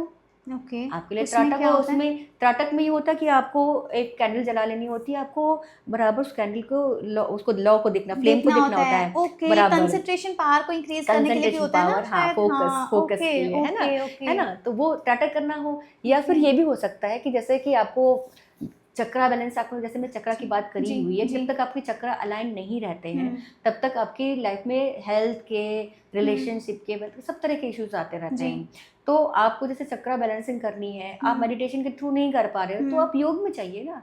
आप ओके, योगा के थ्रू करिए। हुँ, योगा में होता है कि आपको जो आसन्स इतने जी, सारे बताए जी, हैं, जिसमें कि आपको मलासन वगैरह हाँ होते हैं जी कि आपको मूलाधार का अपना जी, जो चक्रा मूलाधार है जी। वो आपको बैलेंस आउट करना है, तो उसमें सारे चक्रस के लिए अलग अलग आपके पास आसन है, जी तो उसके थ्रू आप वो कर करने सकते हैं, चक्रास कंट्रोल एक्टिवेट कर सकते हैं। कंट्रोल करने की कोशिश जी करिए, उससे बैलेंस करिए। जी तो ये आपको अपनी बॉडी टाइप पता करनी पड़ेगी कि आपकी बॉडी टाइप क्या है, आपके लिए क्या सूटेबल है, तो वो हर चीज़ में वर्कआउट होएगा। चाहे अगर आप करियर के लिए, फ्यूचर के लिए या रिलेशनशिप के लिए देखना चाहते हैं तो भी आपको देखना पड़ेगा कि आपका तब भी आपको देखना पड़ेगा कि आपको कौन सी चीज़ रेमेडी यूज़ कर रही है। जी जैसे सपोज रेमेडी के लिए आप भी हर रेमेडी हर बंदे को नहीं सूट कर सकती है। ओके किसी के लिए कोई कंफर्टेबल होता है, किसी को क्रिस्टल सूट अपने आप करता सूट है। करता है, किसी जी को नहीं करता है। जी ठीक जी है, कोई पूजा करना ज़्यादा पसंद करता है, तो कुछ को लगता है कि मैं व्रत रख लूँगी, मैं और कुछ नहीं कर पाऊँगी। कुछ लोग कहते हैं कि मैं जाप कर लूँगा, मैं नहीं कुछ कर हाँ पाऊँगा। कुछ बिल्कुल। कहते बस कुछ पहना दो, हाँ बस इससे बस ज़्यादा और कुछ कुछ नहीं नहीं कर कर पाऊँगे। सकते तो जी। ये आपको समझना पड़ेगा।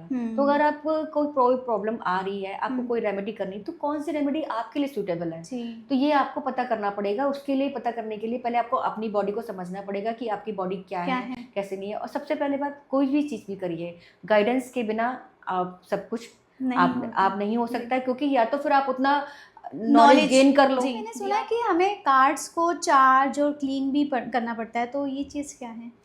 एक्चुअली जो टैरो कार्ड है ना, वो हम्म बेसिकली एनर्जी बेस्ड टूल है। ओके तो इसमें क्या होता है कि जब भी हम किसी क्लाइंट की रीडिंग करते हैं ना, तो वो उसकी एनर्जी को एब्जॉर्ब करता है। ओके तो वो जब एब्जॉर्ब करता है तो हमको वो कार्ड क्लीन और चार्ज इसलिए करने पड़ते हैं कि अगर सपोज मेरे पास एक क्लाइंट आया है ना, और उसके बाद मेरा दूसरा क्लाइंट आया, तो वो पहले हमारे जो कार्ड थे वो पहले ही वाले क्लाइंट से ऑलरेडी कनेक्टेड है ओके है ना। तो फिर हमको पहले उसे क्लीन करना पड़ता है, उसकी एनर्जी हटानी पड़ती है। फिर उसके बाद, क्योंकि हम अगर कई जैसे सुबह मैंने स्टार्ट किया अपना काम, तो उसमें 2 या 4 लोगों ने की हमने रीडिंग कर दी, ओके तो वो क्या होता है कि एनर्जी जो होती है वो डिप्लीट भी होगी, ओके है ना। तो वो डिप्लीट होती तो उसको फिर चार्ज भी करना चार्ज पड़ता करना है ताकि वो करेक्ट आंसर्स दे पाए। हम्म तो इसके लिए क्या होता है कि पहले हमें अपनी ग्राउंडिंग भी करनी पड़ती है। ओके तो ये क्लीन एंड चार्ज बहुत ही, मतलब कि ये समझ लीजिए कि बहुत ही ज़्यादा जरूरी Important. एसेंशियल स्टेप है। जी टैरो कार्ड जब भी रीडिंग करते हैं जी तो बहुत एसेंशियल है, क्योंकि आप ये अगर नहीं करोगे तो आपके कार्ड सही जवाब नहीं दे सकते हैं। ओके हाँ, और इसके लिए भी आपको, क्योंकि कार्ड से कनेक्शन बिठाने के लिए आपको अपनी ग्राउंडिंग करनी बहुत ज़रूरी है, जी ताकि आपकी, जैसे कि आप अपनी ग्राउंडिंग करते हो तो उसके लिए आपको मेडिटेट करना पड़ता है ना, कि आप Okay. ये ईश्वर जिसको भी आप मानते हो, जी जी आप जी उनसे कनेक्ट जी करोगे ना कि हम मुझे सही, जो भी बंदा मेरे पास आया है हाँ इसके प्रॉब्लम सॉल्व करने के जी लिए क्या हमें उसको सोल्यूशन देना है, क्या क्वेश्चन है उसका आंसर दीजिए, तो हम जी उसके लिए कनेक्ट करने के लिए हमें अपने आप को भी सेटल डाउन करना पड़ता है। ओके क्योंकि कभी कभी ऐसा भी होता है कि हम घर में बैठे हुए हैं, घर से कर रहे हैं टैरो कार्ड रीडिंग, और आपके घर में कोई इशू हुआ या फिर आप बहुत खुश थे, वो आपको अफेक्ट एक्साइटेड थे जी बहुत जी जी ज़्यादा, तो वो भी इफेक्ट आपकी एनर्जी जी भी आ सकती है। बिल्कुल या बहुत लो फील कर रहे थे तो भी आपकी एनर्जी भी उसमें रिफ्लेक्ट कर बिल्कुल सकती है। बिल्कुल हाँ तो ये भी बहुत बड़ा पॉइंट है। क्लीनिंग एंड चार्जिंग के साथ साथ ग्राउंडिंग भी बहुत बड़ा पॉइंट है ओके आपकी टैरो कार्ड रीडर के लिए, जब भी आप वो टैरो कार्ड रीडिंग तो स्टार्ट आपको करता खुद की है। ग्राउंडिंग करनी पड़ती है मेडिटेशन के थ्रू? मेडिटेशन के थ्रू खुद की जी ग्राउंडिंग करनी पड़ती है। जी अगर आप ग्राउंडिंग मतलब ये नहीं कर पा रहे हो, टाइम नहीं मिल पा रहा, तो कम से कम डीप ब्रेथ ले लो एटलीस्ट। ओके डीप ब्रेथ बहुत होता है, इससे क्या होता है सेटल डाउन हो जाती है सेटल एनर्जी, डाउन हो है ना। जाएंगे और यही काम अगर आप क्लाइंट के साथ करो थोड़ा सा, कि उसकी एनर्जी भी सेटल डाउन करने की कोशिश कराओ। जैसे सपोज कोई क्लाइंट आपके पास फिजिकली आया या फिर फोन पे है, वो बहुत परेशान है, बहुत ज़्यादा इतना परेशान है कि ही और she is crying like thing anything, कभी कभी ऐसा भी होता जी है। जी जी तो जी you have to calm down that person also, ताकि जो भी रिजल्ट है वो आपको सही रिजल्ट मिले।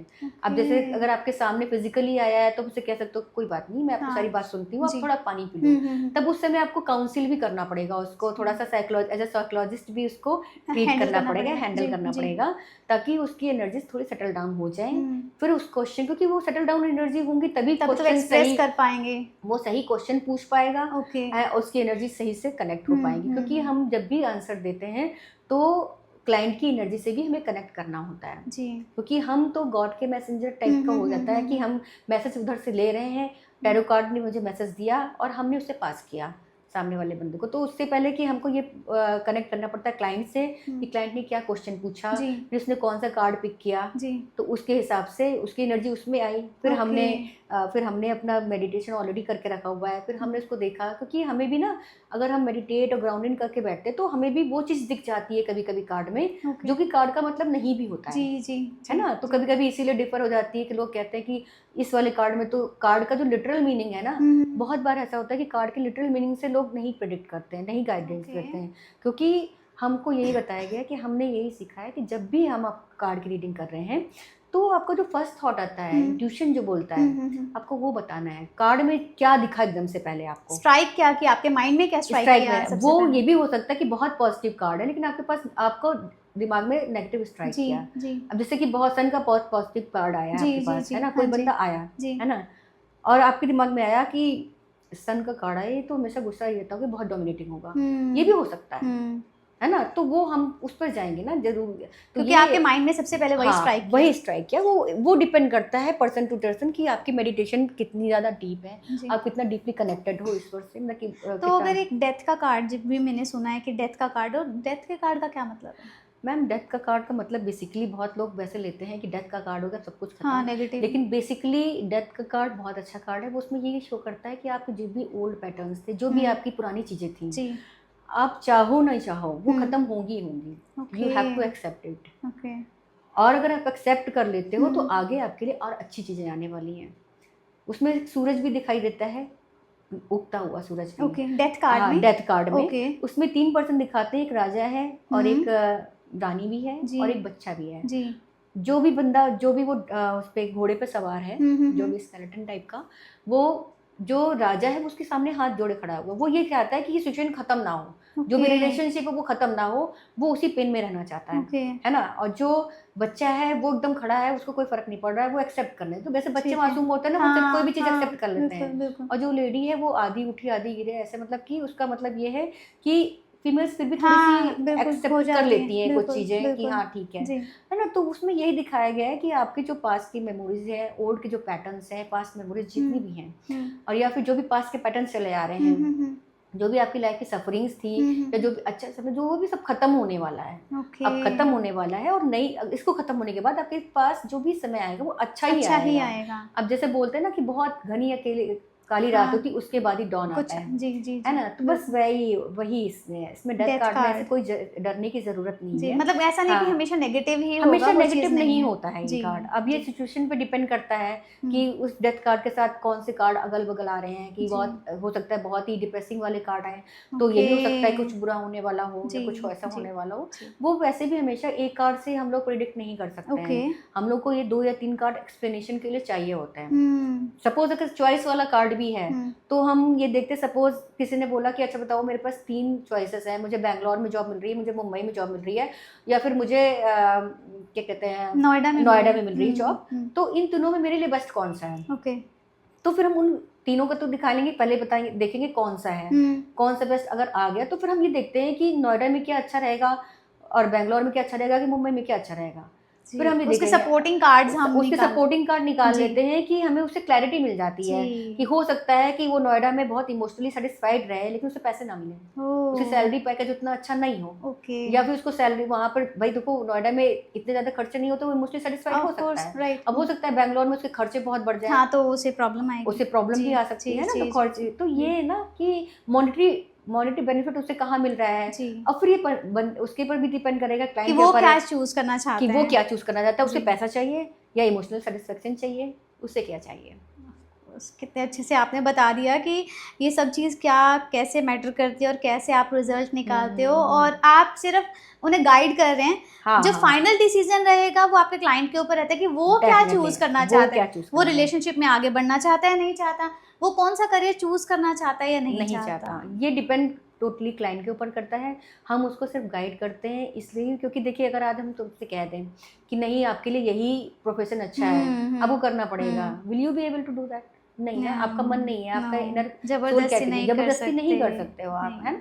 तो आप जब जबरदस्ती नहीं करते तो फिर इसके लिए एफर्ट भी नहीं लगोगे, जब एफर्ट नहीं लोगे तो फिर रिजल्ट भी नहीं रिजल्ट आएगा। भी नहीं आएगा। जी। तो इसलिए रिजल्ट टोटली ये है कि हाँ, हम ये गाइड कर देते हैं कि हाँ ये बंदा आपके लिए सही है, नहीं सही है, आप आपके लिए क्या फील कर रहा है, वो आपके लिए अट्रैक्टेड है भी नहीं है, नहीं या है, आपके लिए उसके अंदर फीलिंग है भी या जी नहीं जी है, जी जी। हम ये बता तो देंगे। अब वो उसके बाद भी आपको उस बंदे को चूज करना है नहीं करना है, ये डिसीजन तो आप ही का होगा।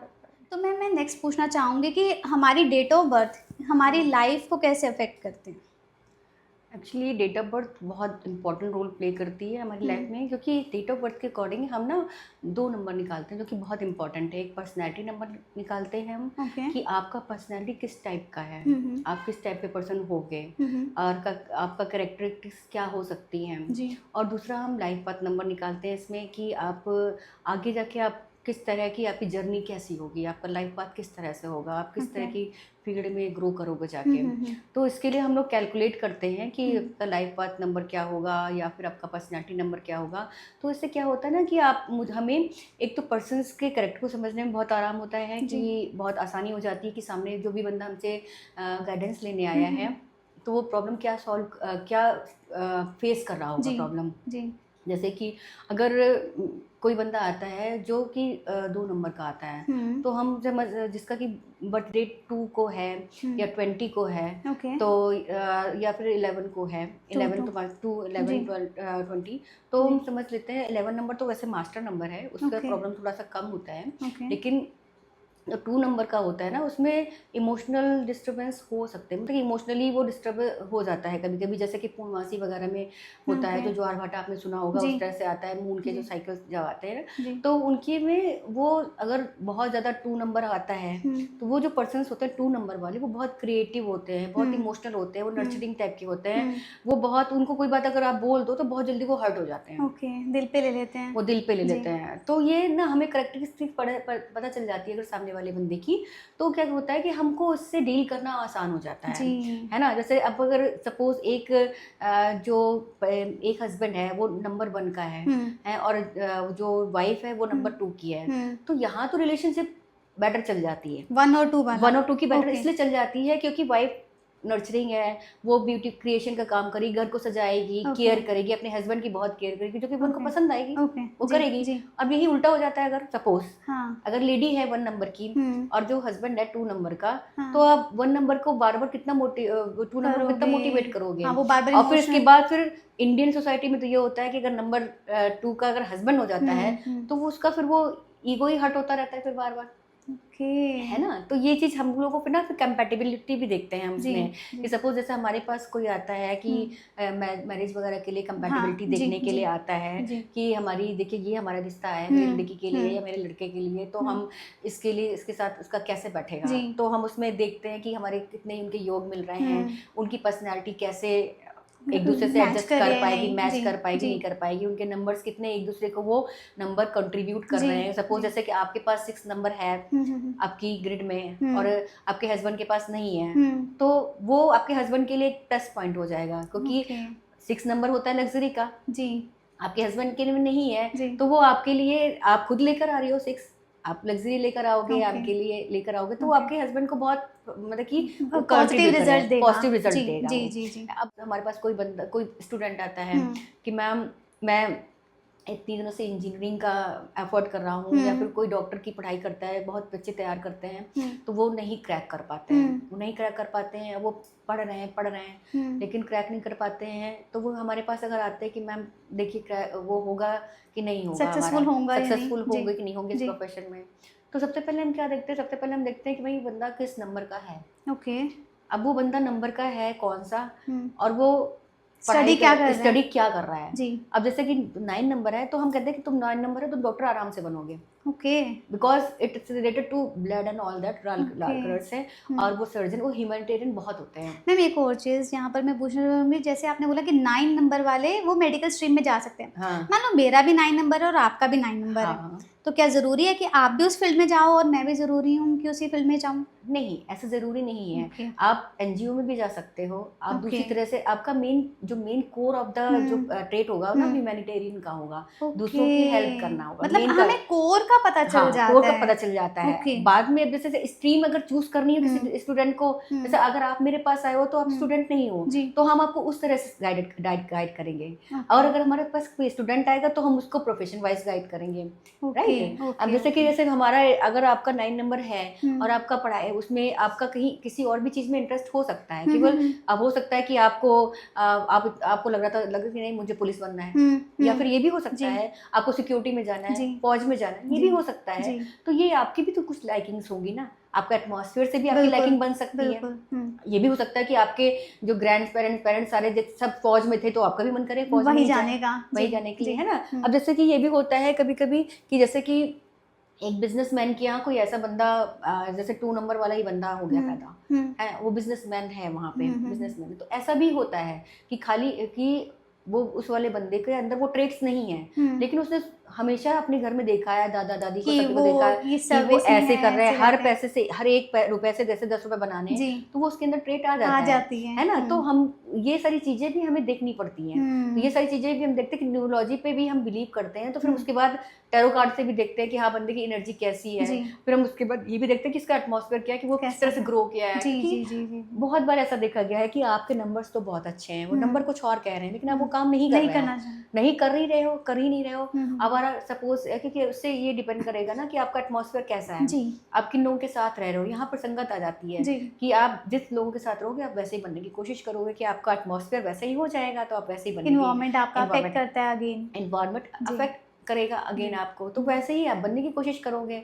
तो न्यूमरोलॉजी से हम लोग सजेस्ट कर सकते हैं आपकी प्रॉब्लम्स को सॉल्व करने के लिए, हमें बहुत बड़ा रोल प्ले करते हैं। क्योंकि सपोज ऐसा भी होता है कि जैसे कि आपकी ग्रेड में 1 नंबर नहीं है ना। अब आप कह रहे हो कि नहीं मेरे को गवर्नमेंट जॉब ही चाहिए, है ना, गवर्नमेंट जॉब ही चाहिए। तो गवर्नमेंट जॉब के लिए 1 नंबर, हाँ, गवर्नमेंट जॉब के लिए 1 नंबर बहुत, सन बहुत जरूरी है, है ना। अब आप कह रहे हो कि नहीं मेरा तो यही है, मुझे हार्ड एंड कोड, मेरे घर में सारे लोग हैं जितने भी हैं सब गवर्नमेंट जॉब में ही है। तो पहले तो हम पॉसिबिलिटी देखेंगे कि आप जा सकते हो या नहीं जा सकते हो, कि इट्स नॉट नेसेसरी। फिर हम आपके बारे में भी पूछेंगे कि do you really want to go. और जैसे नहीं फोमो में होते हैं कि नहीं मेरे पापा हैं तो हम भी चले जाएंगे, ये भी हैं तो वो भी जाएंगे। तो पहले आपको वो समझना होगा। पहली बात तो नंबर्स झूठ नहीं बोलेंगे जी, आपकी वो पर्सनैलिटी वैसी है अगर या नहीं, तो वो आपके अंदर वो ट्रेड्स होंगे, है ना। और अगर सपोज आपको ट्रेड्स अपने आप में डेवलप किए हैं, बाई चांस डेवलप किए हुए हैं, तो फिर उसको सपोर्ट करने के लिए फिर हमें आगे होना पड़ता है कि चलो ठीक है, अच्छा अगर आपके पास नंबर 1 नहीं है तो every day you have to touch the feet of your father, क्योंकि आपको जो सूर्य है वो आपका फादर माना गया है आपके घर का, जो आपकी मदर है वो आपका वो मून मानी गई है आपके घर में, जो आपकी सिस्टर है वो बुध मानी गई है, सिस्टर है। तो ये सारी चीजें ना कि आप हर तरह से हम चीजों को, कई सारी चीजें जैसे मैंने पहले भी बोला है, सब चीज इंटरकनेक्टेड है, सब चीज इंटरकनेक्टेड है यूनिवर्स में। अगर आपको एक कोई चीज नहीं मतलब सूटेबल लग रही है, वो आपकी क्या कॉलिंग है, आप किससे कनेक्ट कर पा रहे हो, तो ये इस पर डिपेंड करता है कि आप किससे कनेक्ट कर पा रहे हो। अमेजिंग मैम, कितने अच्छे से आपने बताया कि सब चीजें इंटरकनेक्टेड है, और जो आपने बताया कि सन है, मून है, जो जुपिटर है, सब कुछ है, हमारी फैमिली, हमारे सराउंडिंग और हमारे यूनिवर्स में ही सब कुछ है। हाँ, जुपिटर आपका गुरु है, जुपिटर आप उनकी रिस्पेक्ट को, सपोज जैसे बोलते हैं लोग कि मेरी बॉस से नहीं बन पा रही है और आपका या तो आपका सूर्य गड़बड़ होगा, नहीं हो पा रही है, तो हम लोग यही कहते हैं कि भाई बॉस जो भी कह रहा है सुन ले, तो उसके बाद बॉस से जाके सुबह नमस्ते जरूर कर ले, हेलो जरूर कर ले जाके, थोड़ा सा उसको ईगो को सेटिस्फाई करो, थोड़ा सा जाके, थोड़ा सा वो तुम्हें सपोर्ट करने लगेगा, है ना। तो वो सारी चीजें हैं हमारी डे टू डे लाइफ में। ये हमारे जो एंशिएंट के लोग थे ना, ये सब चीजें बहुत अच्छी तरह से समझते थे, वो नेचर को भी बहुत अच्छी तरह से जानते थे, नेचर कैसे रिएक्ट करते, तभी तो वो तारों को देख के समझ, तारों को, सूर्य को देख के कि शाम होने वाली है, सुबह होने वाली है, आंधी आने वाली, दोनों जानवरों को कैसे पता चल जाता है कि आंधी आने वाली है, कि क्या आने वाला है, सबको दिया गया है, सबको ये इंस्टिंक्ट है, ये सबको इंस्टिंक्ट ये वाली है। लेकिन वही है कि हम लोगों ने उसको सुनना बंद कर दिया है, फील करना बंद कर दिया, समझना बंद कर दिया है। मैं ये पूछना चाहूँगी, सबसे बेस्ट नंबर क्या कोई होता है जो सबसे बेस्ट नंबर हो हर चीज़ में, सक्सेस में, अपनी पावर को रिप्रेजेंट करने में, इंटेलिजेंस में, क्या कोई बेस्ट नंबर है? ऐसा कुछ नहीं होता है, क्योंकि हर चीज़ के नेगेटिव पॉजिटिव दोनों होते हैं। अच्छा। हाँ, बेस्ट नंबर में जैसे हम लोग कहते हैं कि अगर 3 नंबर बहुत अच्छा होता है, 1 नंबर बहुत अच्छा होता है। 3 नंबर क्योंकि नॉलेज का जुपिटर का नंबर माना जाता है, ओके। एंड वो नॉलेजेबल बहुत होते हैं और केयरिंग भी होते हैं, बहुत हम्म। अच्छे होते हैं। लेकिन अगर वही 3 नंबर ज़्यादा हो जाए हम्म। तो वो गुरूर आ जाएगा, है ना? वो गुरूर आ जाएगा, तो फिर हम वही है ना कि प्रॉस एंड कॉन्स हर हर चीज हर के चीज़ के हैं ना। हैं। अब वो किसी चीज़ की excess of everything is bad, है ना? तो नंबर कोई भी कभी कभी ऐसा भी होता है, जैसे कि एक सिंपल सा उदाहरण देना चाहूँगी मैं। जैसे कि 2 स्टूडेंट हैं, एक स्टूडेंट बहुत ही ज़्यादा टैलेंटेड है, बहुत इंटेलिजेंट है, और दूसरा स्टूडेंट बहुत ही हार्ड वर्किंग है ना? अब बताइए, अब नंबर दोनों के कैसे आएंगे? जो इंटेलिजेंट है उसके भी अच्छा आ सकता है, जो हार्ड वर्क करेगा उसका रिजल्ट मेहनत का दिखेगा।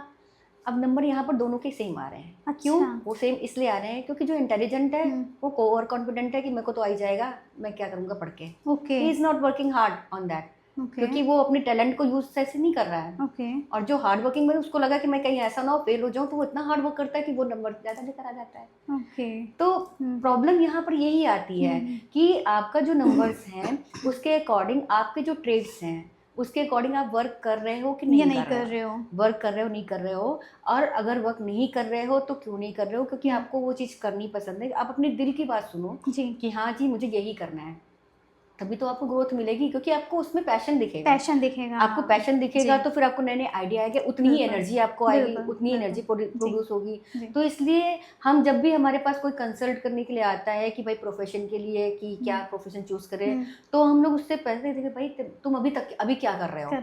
हम लोग को पहले क्वेश्चन पूछना जी, जी, पड़ता है जी, कि जी, क्यों जी। तुम्हें सक्सेस नहीं मिली, भाई हम लोग बिल्कुल। पहले ये तो जान लें। अब जब 2 नंबर वाला बंदा है, उसको जो मिल्क के प्रोडक्ट है वो करेगा काम, या फिर शिप पे जाएगा पानी से रिलेटेड काम करेगा तो बहुत चलेगा उसका, क्योंकि वो 2 नंबर का है, मून से रिलेटेड है, मून से रिलेटेड है, तो इसलिए वो ज्यादा अच्छा करेगा काम उसमें।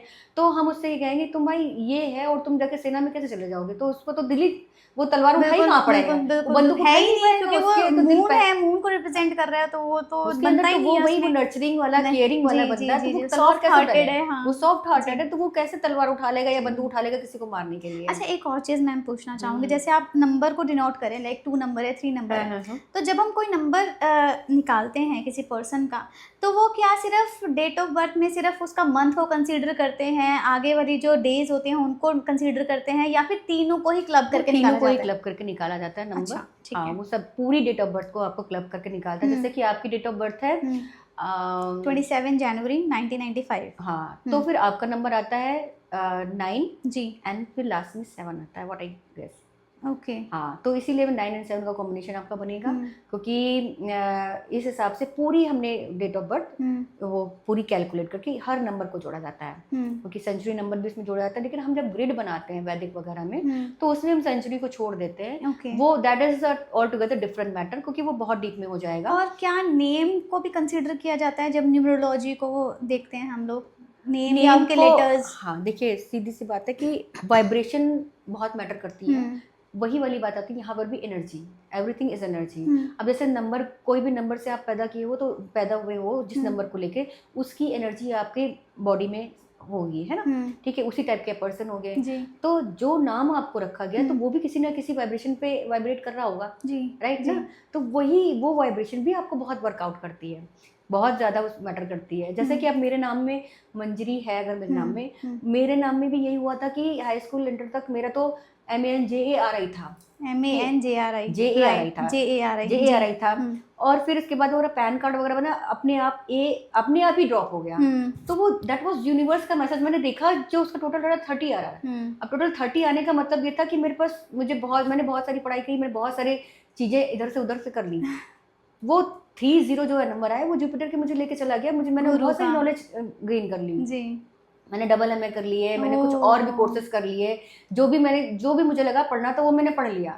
तो वो जो यूनिवर्स है आपको चूज जो भी नेम आपका एक बार चूज होता है, तो वो आपका यूनिवर्सल नाम होता है, कि यूनिवर्स का दिया हुआ नाम है कि भाई आपका ये नाम चाहे किसी ने भी रखा हो, चाहे वो पेरेंट्स ने रखा हो, चाहे किसी दादी बुआ मामी किसी ने भी रखा हो, वो एक आपको वो मिल गया यूनिवर्स की तरफ से नाम।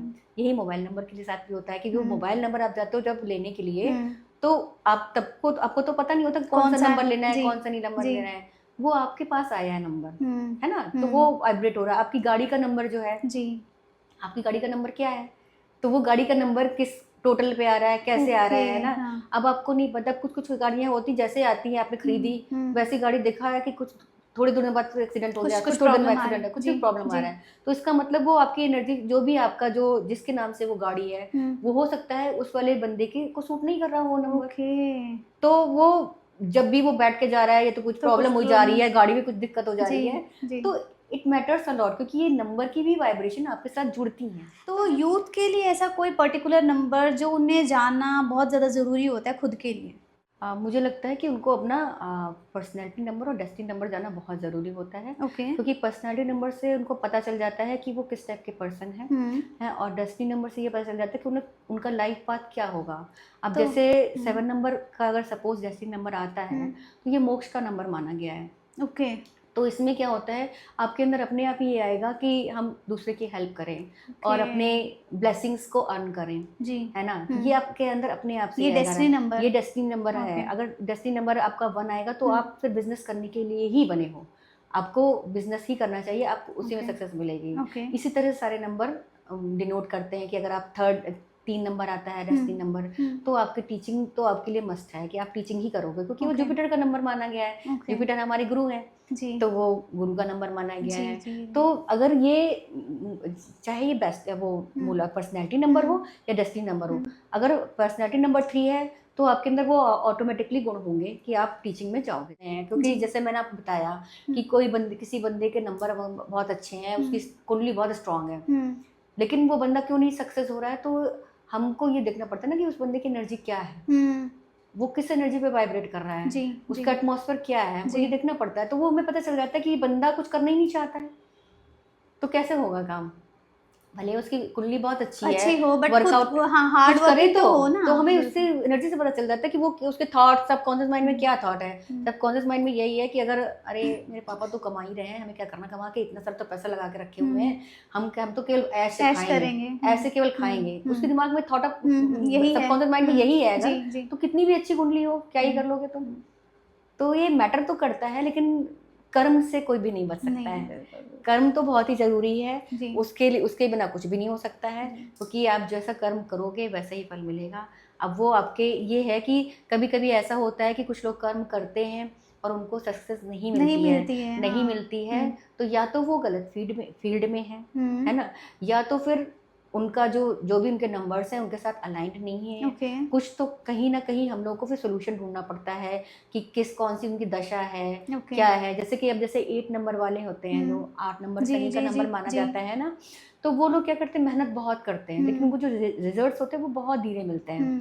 अब जैसे आपने 100% मेहनत करी, लेकिन आपको 20-30% रिजल्ट रिजल्ट मिला, मिला, हाँ, ऐसा। तो ये इसका मतलब ये कि आपका शनि का नंबर सपोज ओके, हुआ, और जैसे मैंने मेहनत करी और मुझे 100 से 100% मिल गया, या फिर 90-80% जी, मिल जी, गया जी, ना, जी, तो उसका मतलब ये है कि हमें रिजल्ट क्विक मिल गया। हम जल्दी 5 जा नंबर के हाँ, होंगे, जी, 5 जी, नंबर के भी हो सकते हैं, 1 नंबर, ओके, किसी भी नंबर के। वही मैं कह रही हूँ, ये डिपेंड करता है, क्योंकि सबसे ज़्यादा जो प्लैनेट माना जाता है जिसमें कि हार्ड वर्क भी बहुत है और रिजल्ट भी थोड़ा कम मिलते हैं, लेकिन जो रिजल्ट जब मिलते हैं तो वो तो बहुत वो अच्छे मिलते आउटस्टैंडिंग हैं, रिजल्ट मिलते हैं, वो बहुत ही अच्छे रिजल्ट मिलते हैं। उससे वो इतने होते हैं कि आप जमीन से पूरे टॉप पे पहुंच जाते हो। ओके, जैसे कि हमारे प्रधानमंत्री का भी 8 नंबर है, ओके, और हमारे मनमोहन जी का भी 8 नंबर था। जितने 25 साल से तो यही हो रहा है ओके, कि वो बहुत मेहनत वो लोग करते हैं, जी, सोते भी जी, नहीं है, जी, है जी, ना, जी, है ना। तो वो बिल्कुल हार्ड है वर्किंग ना, है, तो वो ये हार्ड वर्क से ही ये जो भी होते हैं 8 नंबर वाले, वो हार्ड वर्क से ही धीरे धीरे उठते धीरे धीरे रहते हैं, चींटियों की तरह पहाड़ पे पहुंच जाते हैं। अमेजिंग। तो मैम आपने बहुत ही इजी वे में हर चीज़ को एक्सप्लेन किया और आपके थ्रू मैंने हर पॉइंट को कवर अप किया है, चाहे वो यंगस्टर्स का पॉइंट ऑफ व्यू है, चाहे वो रिलेशनशिप में प्रॉब्लम है, चाहे वो करियर रिलेटेड प्रॉब्लम है, तो हर पॉइंट को आपने बहुत ही इजी वे में एक्सप्लेन किया है।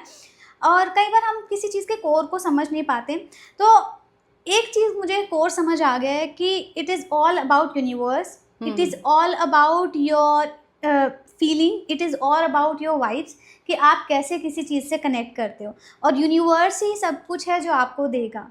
और यूनिवर्स लास्ट हमारा फादर है, पिता जी, है, ये मान लो कि वो तुम्हें देने के लिए ही बैठा है, जी, पर तुम मांगो तो सही, डिजर्व तो करो, मांगो तो, जी, जी, एफर्ट्स तो करो जी। तो एटलीस्ट। लास्ट में मैं इसी चीज़ पे कवर अप करना चाहूँगी कि अभी जो टाइम है मैनिफेस्टेशन का टाइम है, न्यू ईयर भी आने वाला है। हम लोग ये चाहेंगे सभी के लिए कि आपका जो न्यू ईयर है वो बहुत अच्छा जाए, 2026 सभी के लिए बहुत अच्छा जाए।